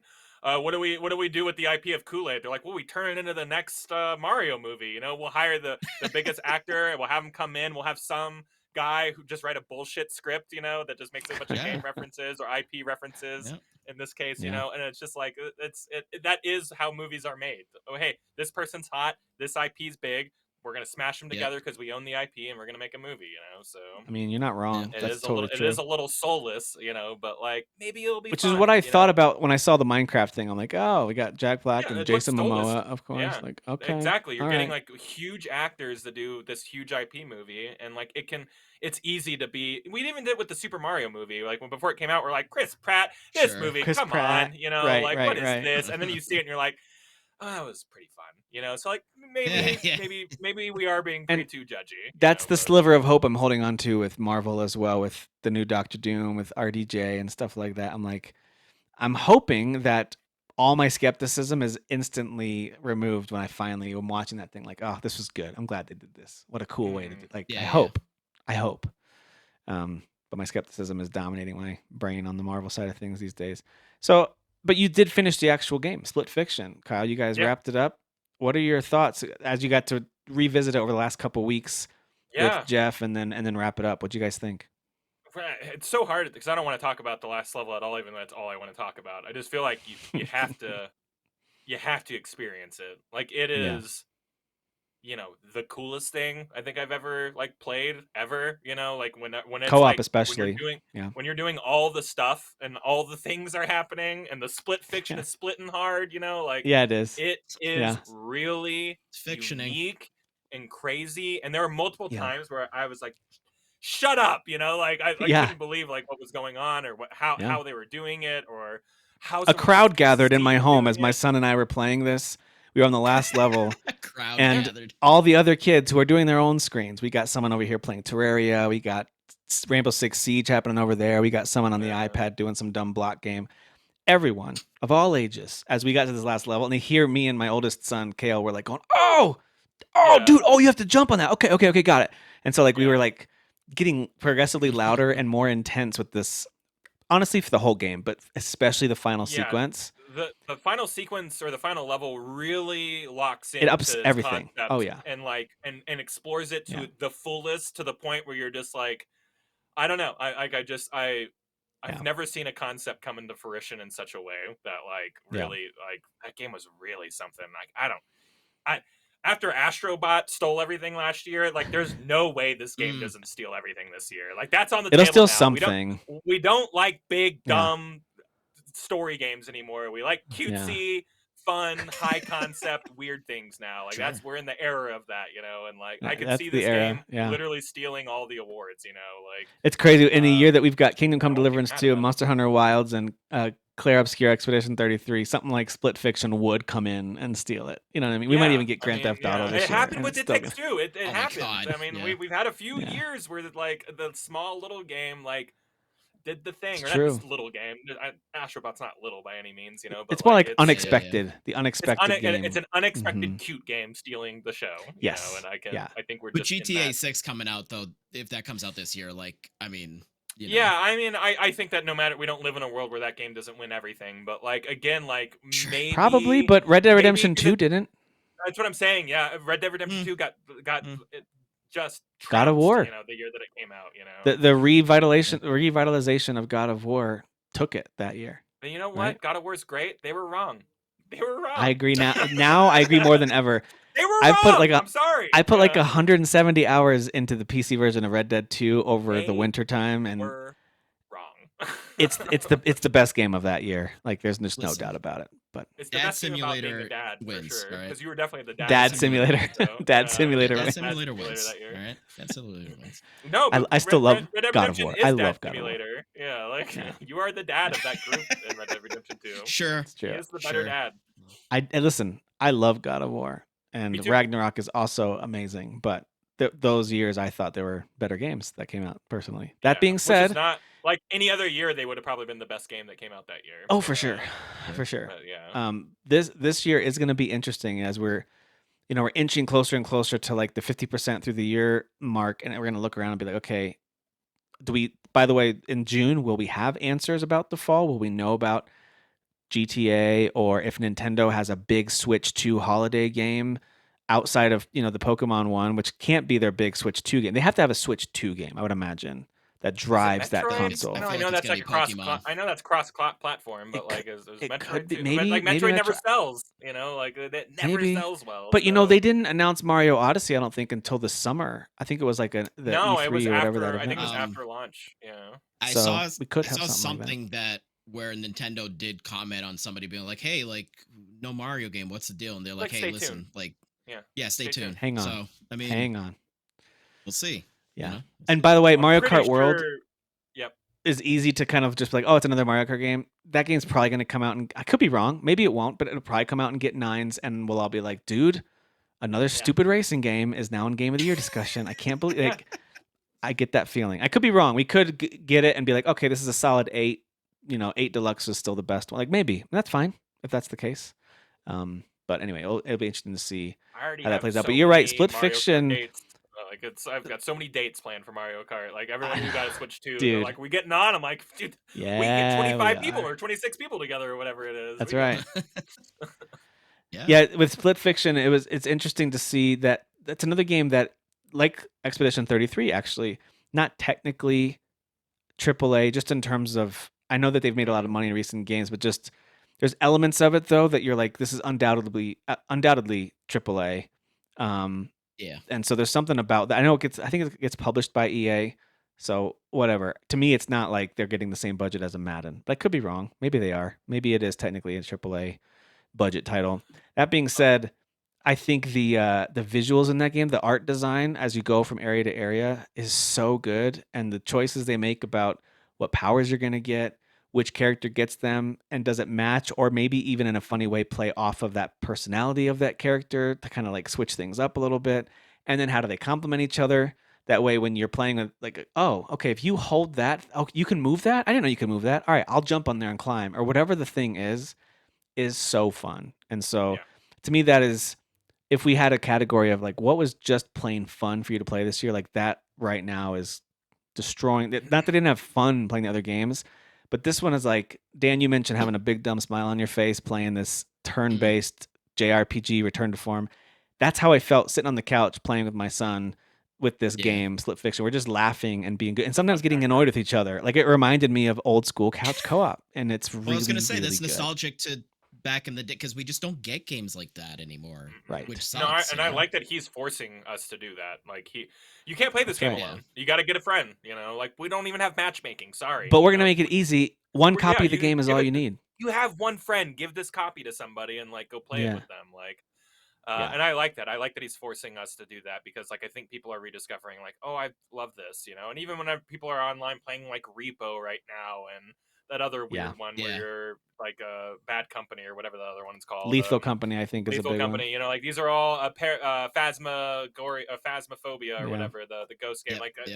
The co-op's in, but, like, only little studios are heeding the call, And, but it is interesting that like there are people out there who are like burning the torch, like for like, no, you guys grab a friend and like play games together. Like don't get everything doesn't need to be Apex Legends or whatever. That's the dated reference now, I guess. But everything doesn't need to be Fortnite where it's competitive and and you're getting online to like fight each other or team up and fight other people. Like I like that like there's a lean or at least a banner call for like have fun with your buddies, and I hope that more people heed the call. Yeah, I agree. Is that the only other main thing you're playing, Cox? I know that there's 2 main new games out. You finished Split Fiction this week. Was there anything else that you've been playing this week? Yeah, I was putting a lot of time into the dot hack game that we were talking about last week. I think I'm at the very end of it. Yeah. I need to just beat that game, but it is my Switch game, so it's like I play it for an hour before I go to sleep every night. I play it, when I have a 10 minutes at work or whatever. It is like I'm chipping away at it, so I'll get to that one here pretty soon, and then I have 3 more games after that. So we'll see when I get to any of that stuff. Yeah, no big deal. No big deal. Yeah, no big deal. Yeah, and just to blow through a couple of things really quick, I've been playing Warzone since the newest update came out, the Verdansk map or whatever. It's a new old map. It's the very first map, and everyone's like, "What's new? We're so." I remember back, that map everybody. from Call of Duty 4, the old one, I Modern think so. Warfare. Yeah. So it's the very first Warzone map, and that's back, and they stripped all the mechanics out, and now it's just like basic Warzone again. So it's like the equivalent of like World of Warcraft, whatever, classic Vanilla. or Yeah. Yeah. vanilla. You know, like it is. Hmm. That's what this is doing, and like everyone's like, "Oh, this is the greatest." This is where you'd think I'd be cynical. It is good again. I'm It really is the liking it. greatest. Yeah, we're like We're back. I'm warzoning it up a couple times a week. It's been awesome. I Yeah. love it. It's so fun to get in. Me and my team, we're getting top 5 almost every time. We haven't Dude, secured a first yeah. place yet. We're getting to second place a lot. You know, we're knocking on the door. We're just about to be there. It just feels good. You know, it feels good for the first time in a Nice. while. Whereas like Warzone just got too like gimmicky, and they just added too much crap in it, and it was just like stupid. And I'm Yeah. just glad that they stripped it back a little bit. So it's great So for you're it, saying you know, whatever. between Warzone and I think Black Ops 6, which we all unanimously agreed, really Yep. great entry for Call of Duty. Sounds like Microsoft saved this franchise, is what you're saying. Microsoft did it. I am They saved saying it. that Call of Duty deserves to be the best selling game every year, and Yeah, there you go. Okay, that's what you're saying. Yeah, everyone should blindly buy Call of Duty every year going that's forward. right. Never mind the developer who's making That's it, right. just buy it, Right. just Don't buy worry it all about the the time. headlines about the horrible things happening behind the You're scenes in the you're offices. definitely Don't do not going to that. hear me complaining about the new one in a year or 6 months or whenever it comes out. I'm definitely not going to be too hard on it. You know, like these are all just facts that I'm saying. You know, so These are just no, be Yeah. facts. picky, choose with your dollars, and don't just buy these games. But Yeah. you know, this one's free, so But maybe hey, play Black it. Ops 6 was great, and it sounds like Black Ops 6 Warzone is is great. Yeah. fun. Yeah.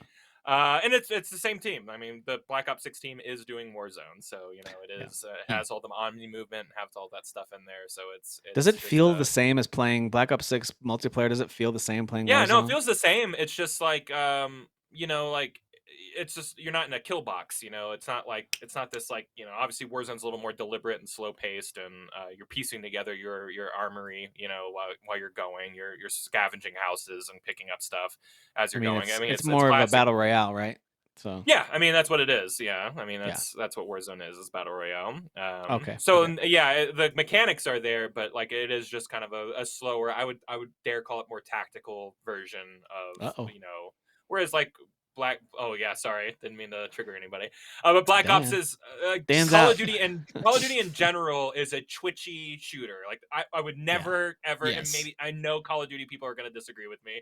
It is not a strategic game, you know, like it Agreed. is a game Right. that you get into a flow in, and in your flow state you do really well Right. because you know the Outside of a layout of the few map. modes, right? Like search and destroy might be a okay, Yes, there that's are some tactical slower, the piece. hardcore mode. Yes. Like there's obviously some Yes. modes that like lean into more But most of strategy and the tactics, but core of Call of Duty, I agree with you yeah, completely. It's a Twitch yeah. shooter for sure. And there's nothing wrong with that. It's just like that's what it is. But Right. it is nice that Warzone is kind of this thing, and that's I'm just a little more methodical and slower when it comes to shooters, and it kind of this is scratching that itch in a big way. I got you. Whereas like Warzone became like your loadout just dropped immediately. You got your loadout, you just rushed to people and shot them, and I'm just like, nah, I don't like that. I like the slower Yeah. methodical nature of it. So they try to make Warzone a little more like, you know, the regular multiplayer by just adding too Yeah. much crap into it. But anyways, we talked way too long about that. I was supposed to be blowing through these, so Call of Duty's Too stupid, much guys. Call of Don't buy Duty it. time. Yeah. I'm switching my stance.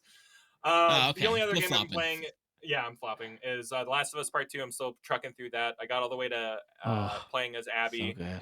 I got all the way into like Abby's like first like run in with like the scars and all that stuff, and she's with her pregnant friend and her other buddy, who is totally gonna It's really live. that's the part of the game where you start to actually like, all right, I guess Abby's okay. You know what I mean? No, Like the you very start. first thing you do as Abby is you walk out into the stadium, and like she's like, "Let's go get Alice," and it's that dog. It's the dog, the dog. I'll just leave it at Yeah, that, the just in case, dog. you know, just in case people are playing. And then you another dog whose name is Bear, who I 1,000% remember killing in the game, but like it's just like a moment in the game. It's not like a scripted moment that happens Right. later, like with Alice or whatever. And I just remember like after like playing fetch with Bear, I vividly remember the moment where like, and this is sad, so sorry, like where someone was like, after I did something to Bear, was like, "No, Bear, my dog, oh my god, Bear." Like they really nail in that you know the name of this dog, and Mm. then a few hours later you're playing fetch with it. It's a different character, and you're just like, I'm a monster. Yeah. awful monster, and Ellie's a monster, and we're all Yeah. monsters. Yeah, we're all That just game is yeah, we're all that game continues to blow me away, and again in a way that it did before. It's just Yeah. reaffirming I know people are how mad good about that it, but that's a studio is. masterpiece. Sorry, it just is. So You know, it's a 10 out of 10, man. That's a really good it game, is. and there's just I don't know. There, it's a great game. I don't know what to tell you if you don't like it. Go play And another and game. I I don't know. fully disagree with folks who say it's not fun to play. I think that game is really fun. I It's come good around on stealth it. Yeah, action combat. I feel so good like when I'm playing that game. Like it just there's something about the way that everything feels. yeah.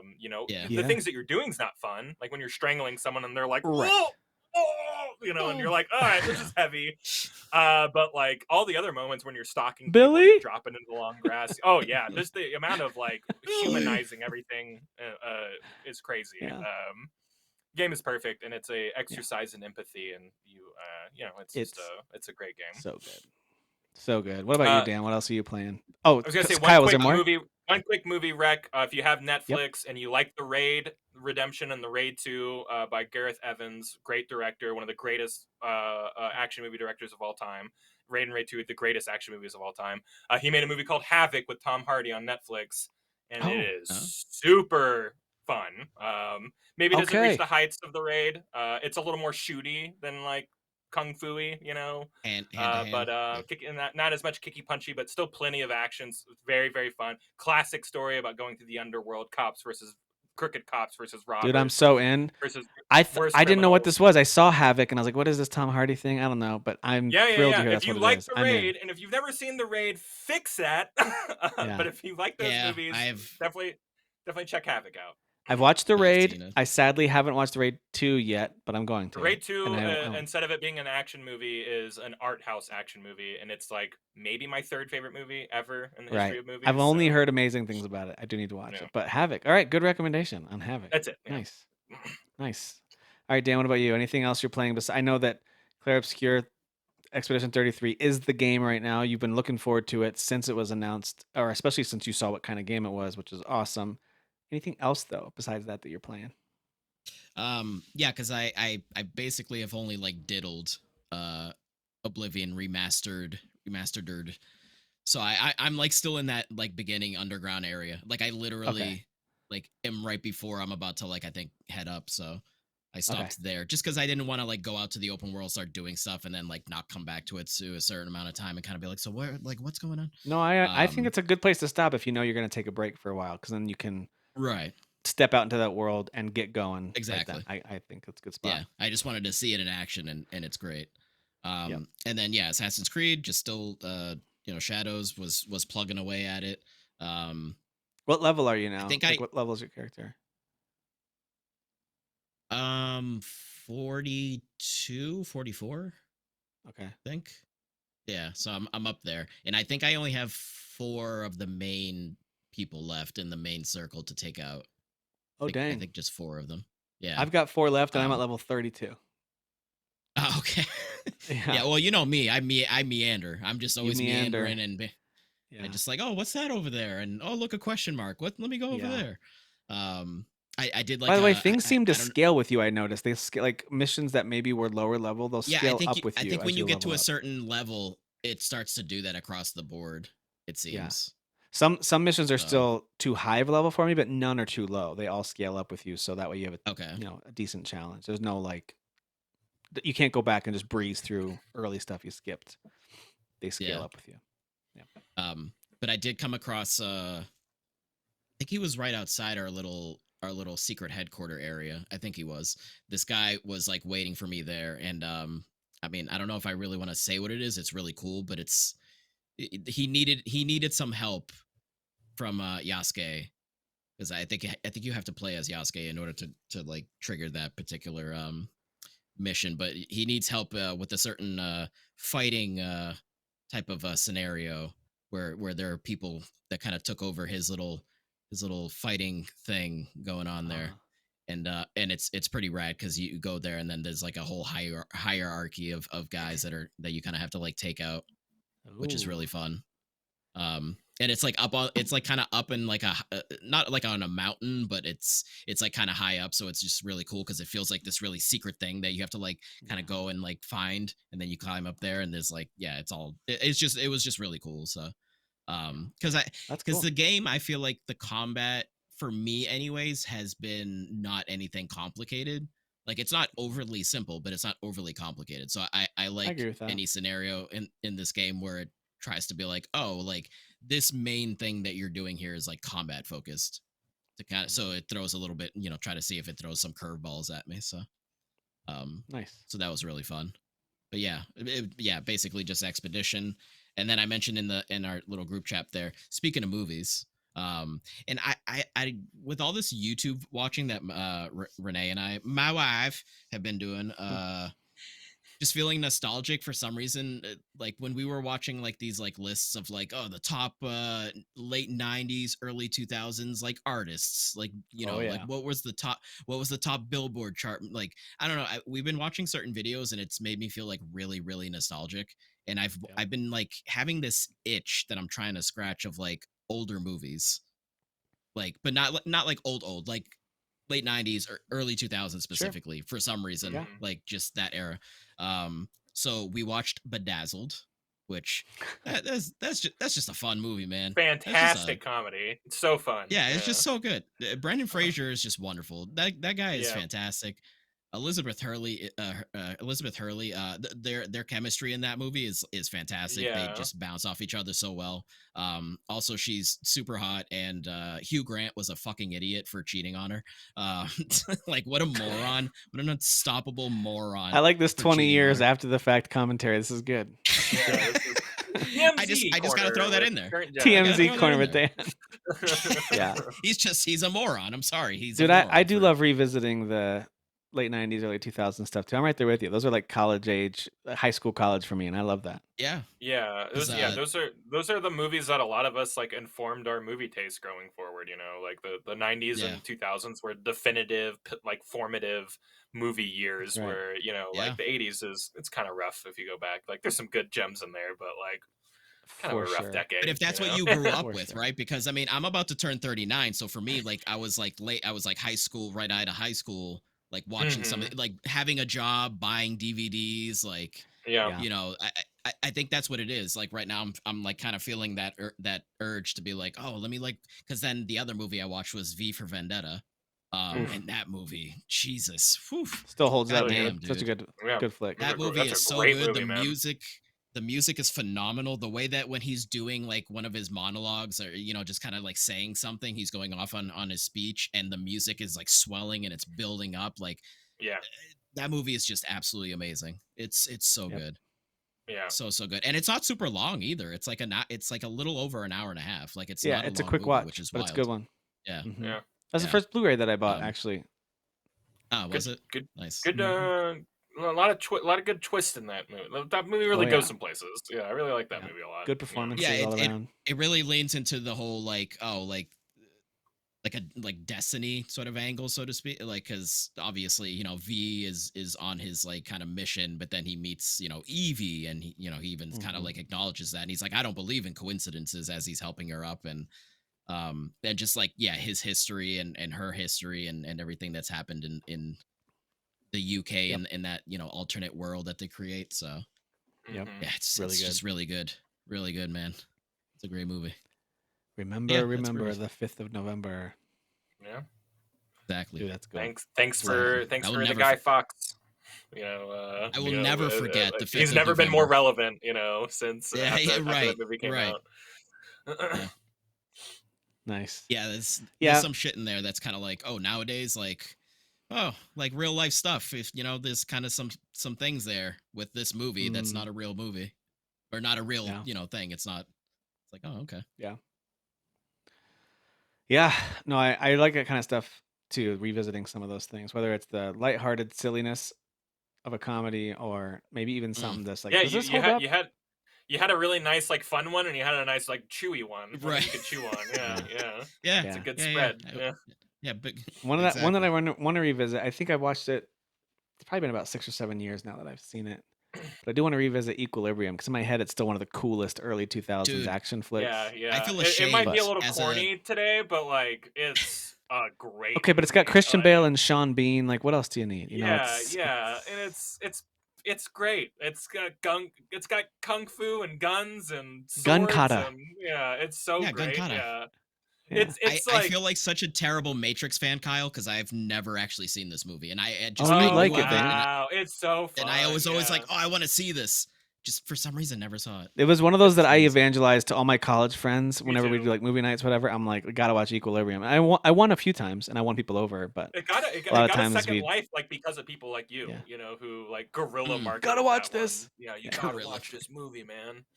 It did pick Yeah, up a bit of a cult following, a bit of a come to my dorm room yeah, and watch this with me following for sure. yeah, Yeah. yeah. So, um, yeah, on the movie front, haven't really watched a ton. I've watched a few more documentaries here and there, but nothing really of note that I would necessarily strongly recommend that at least off the top of my head that I can think of. Played a lot of Assassin's Creed Shadows early in the week at least. I'm pretty close to. I think if I wanted to, I could probably just really go after that main line and finish it and roll the credits on Yeah. it. I don't feel the need to necessarily, but on the other hand, boy, do I want to play some of these other games and make them my main focus. Right. They're not small. None of these games are small. That's the problem. Yeah. Yeah. So Yeah. they none of them are palate cleansers from the other. They each kind of Well, frustrate my like systems understanding of the other. and That something scares me about Assassin's Creed. Like I know that like once you beat those all those guys, like there's gonna be more, right? Like there's gonna there like are I feel so many assassination circles Yeah. all over the yeah, board. but I There's feel like so main many. quest wise, like I feel like you might like it might be one of those things like where you roll credits and there's like an epilogue type of thing that's still like Oh, another 20 sure. hours, and I'm like, all right, Sure. yeah, Dude, it could be. Yeah. What was that? It was one of the yeah. Mario Sure. games. Was it like Mario 3D Land? One of them where you beat it and it's like, here's the other 8 worlds. You're just halfway through now. And it's like, Oh what? yeah. Yeah, Yeah. yeah. Yeah. Yeah. Get out of here. Um, Yeah. so it could be something like that. I do know that from what I've heard, where I am in the game, I think one or two more main missions, maybe a little more than that. I think one or two more main missions, and I'll be in what's called Act 3, which is kind of like the final sequence of Mm, things. So, and okay. Act 2 So is the big. You've got both It's like characters now. Go explore like everywhere, whatever 90% of order the you game. want. Do whatever you. Yeah, it's most of the game. Act 1 and 2 are like the book. Oh, sorry, 1 and 3 are like the bookends. So, yeah. so I'm pretty close. But I'm kind of doing what Dan did earlier, which was, and he's probably still doing it now. A lot of exploring, meandering. Let me just see what I can find over here. Let me get to this perch and Yeah. see what I can observe and unlock from here.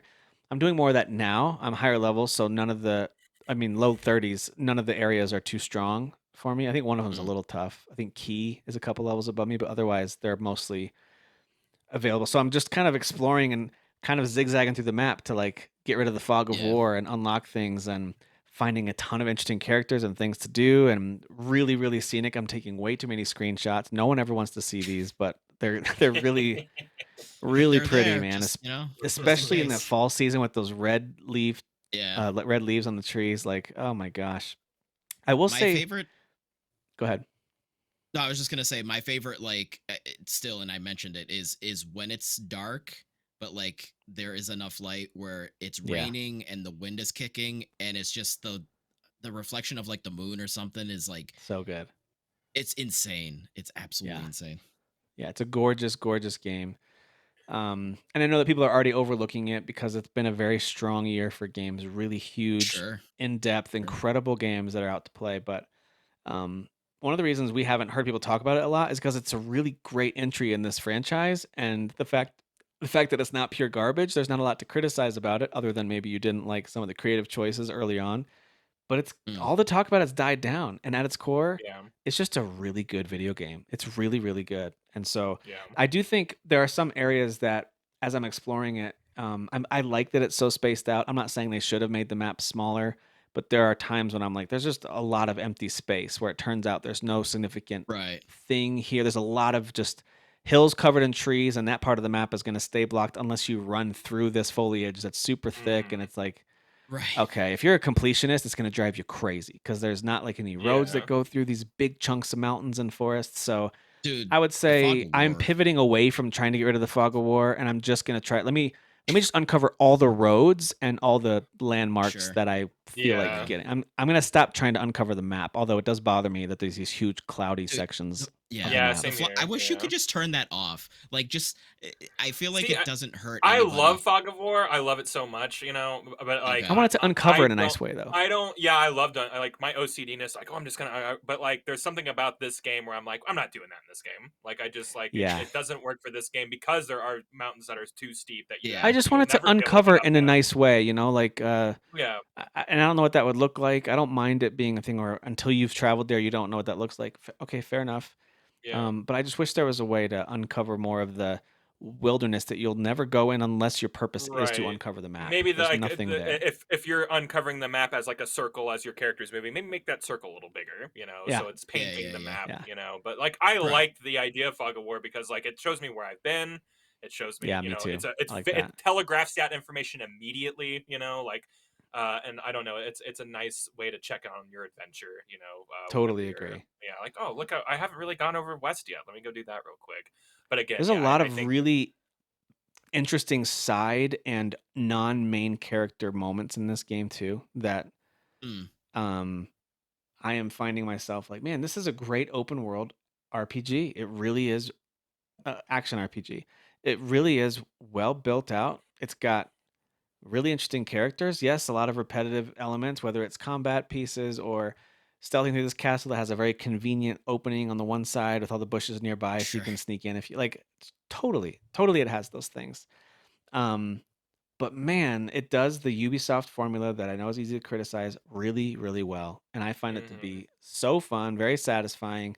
I get those dopamine hits of whether it's unlocking a part of the map or finishing a castle or completing one of the rings of all the finally took down like the last of this type of thing. And I can go back and turn Yeah. that quest in and you get a huge boost to mhm. experience and awesome new weapons. And I love it, man. I am really having a good time with it. And so to me, this is one of the better Assassin's Creed entries. It's to me, again, like I said before, it's right up there with Odyssey and Origins. I think it's really excellent. And so I can't wait to see how it there are some story moments too, some twists. Dan, you've gotten there. If you're down to 4, you have to have got there's a couple of like, oh, that's who that is. Interesting. There's a couple of twists that come up as well. And so I like the decision. You get to there's actually a couple times in my last playthrough, my last play session where you not only are you picking to play as Naue or Yasuke, but you have to choose which one of Mm. them gets to dominate and pick what happens, Yeah. whether it's a character's Yeah. fate or whatever. I've hit like 3 or 4 of those moments in a row in recent side quests and main quests. I'm like, this is cool. And you can tell the other one doesn't love that, but you kind of, as the player, get to pick which one made the ruling here. And Yeah. One's like kind of more aggressive, and the other one's kind of like, hey, like, let's be like right. rational about this. Like, and then you're like choosing. So, Yep. Yeah. So I like that yeah. as well. And I do find myself relatively evenly splitting my time between them. I thought I'd end up leaning one way or the other, Right. I was shocked. I but was shocked on that too. Every time I I thought, love I a was just like, I don't know. I think I'm gonna start playing more as I would naturally just switch. Like, like the I don't know switchback. what it Yeah. is about it. Yeah, It's because they're Some of both the fun. missions Like just feel that way, right? I think some of the yeah, missions yeah. yeah. feel like it leans more like, oh, this would be like if you were definitively telling me this is a Naue mission, I'd be like, yeah, that Yeah. makes sense. So it kind Yeah, of almost yeah. feels like it. If they say like if Yasuke says, "Hey, I know this person," I'm gonna go talk to that person with him. And I feel like the Yeah, game Yeah. really yeah, yeah, does, like you're saying, telegraph like, "Hey, you don't have to do it with this person, but like this is kind of a little more Naoi's boat, in terms of yeah, like yeah. Right. the people that you're talking to or the things that you're gonna have to do." And I think the Yep. game is it's designed in a way where like you might favor somebody, but like organically, you're probably going to end up playing a little bit as both of them, and not just because the Mhm. game forces you to, but because again, like it just at some moments just kind of speak for a character. Right. Yeah. And sometimes there's been once or twice that like, man, it'd be so much easier if I had now a way I could just scamper up these walls, jump up these towers, do this thing, get out of there. But with Yasuke, I have to fight every freaking enemy in here, and I switch to her. Right. And then vice versa. There's times when I'm like, I've got to take out this target, but he's surrounded by too many strong enemies. I die once or Sure. twice because it just gets overwhelming. So I just bring him in, and he just beats everyone to death with that big bat, and then I Yeah, switch. You know what I Yeah. mean? Like, it's Yeah. wonderful. It's one. So I It really is. like the juxtaposition between the two. yeah, I do actually like the kind of Assassin's Guild missions as she's learning about the Yeah. Assassin's Dude, history a like, little bit and her connection to it. I find that stuff to be actually really cool story stuff. yeah, when you actually first find that like area, you get in Yeah. there and you find like that book, right? That's the Yep. part I'm on. Yeah, I'm on that part. Okay. Okay. So It's then like, you oh, just okay, got now the this is. you just got the gear then, right? The first assassin's costume for her. I think that's where you get that.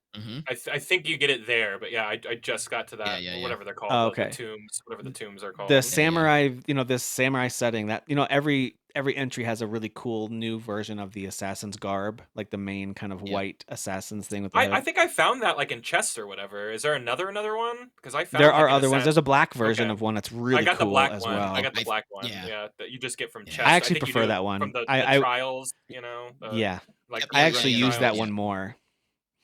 But Yeah. yeah, it's just really cool, man. The design on it's great. They each get really good Yeah, she's costumes. I got that find like myself, shoulder. yeah, the Shoulder shoulder piece. protector. Yeah. Yeah. I do find myself with Yasuke leaning away from the huge armor sets. I kind of like some of his more piratey look I outfit like some of his things. dressed down looks. Yeah, I like Yeah. Like a some robe. of his armor is really cool, and maybe I'll switch to that look whenever I know he's going into a battle. Yeah. But like, but I do that in Cyberpunk too. Like I'm like, I know I'm going Right. to a club. Let me get my club gear on. I'm Let me get really my club stupid when it gear on. comes to like. Yeah. I'm really You're dumb when it role-playing. comes to You're like I role-playing. I wanna be immersed a little bit. So I do kind of switch their outfits often enough, where I get to Yeah. enjoy a lot of them. There's a lot of really great designs for both of them. For Yeah. sure. Yeah. Some of his helmets do look a little silly because some I samurai almost helmets never just wear kind of look a helmets, little for silly. him. I leave Whereas his Naue, helmet I'm turned like, off. she's always hooded up. I love Yeah, man. Naue's got a lot. Right. But like now Or the I don't shinobi let masks are cool too that she oh, they're wears. so The great. shinobi Yeah. mask is cool Yeah. too. Yeah. Yeah. Yeah. Yeah. Yeah, I'm really digging it. There's not a lot of negative I can say about it outside of the normal Assassin's Creed stuff that we've already talked about ad nauseum in the last couple weeks that we've talked about this. But yeah, spending most of my time playing that. I'll close it out with a really silly game that I finally decided to try because I bought it a while ago on a super cheap sale, and I was just having some silliness with. Actually, my daughter was in here, and we were messing around with a couple of like silly, like what game? Like you have so many games on Steam, so we were looking at games. So I tried it. It's called Jump King. You guys heard of Jump King? Mm. Mm-mm. Dan, you probably have in the It streaming sounded. world, right? It sounds familiar. I googled it when you mentioned it in the chat and be like, that looks familiar, but not really I'm It's thinking seeing so of it in like action. the dumb. Burger King game, Sneak King, and like, that's not Yeah. yeah. So this one is a well, they call it a tactical leaping adventure, which is hilarious. It's all very tongue in cheek, Sure. right? It's not meant to be Sure. serious. Think like Shovel Knight style, like humor and a Mhm. little bit of silliness. I mean, the subtitle of Jump King is "There's a smoking hot babe at the top." So the idea is you need to jump your way to the All top of right. this map. I'm in. It's a completely vertical map, right? So you're just going up to the next section, and if you fall, you Mhm. will fall until the game's like until it stops you. So, for example, if you make it up Oh, to the third there's a area and you whole make a genre of these that like this yes, Oh, got like really only big like up? overnight. Yeah, like Only going up? up and yeah, or Yeah. yeah, Or there's been a going up, few of yeah. these. Yeah. yeah, and you really only have one button, and you hold one of two directions. You're just holding Okay. an A, and as you play it, you realize there's like a little invisible meter that you're building up. So if you hold it all the way, he'll jump at full power, either straight up or right or Yeah. left, at kind of an arc. Um, but you start to learn like, okay, let go of it a little bit sooner. It's more of a long jump. If maybe it's Mhm. medium, a little, or like short, and then like a tiny jump.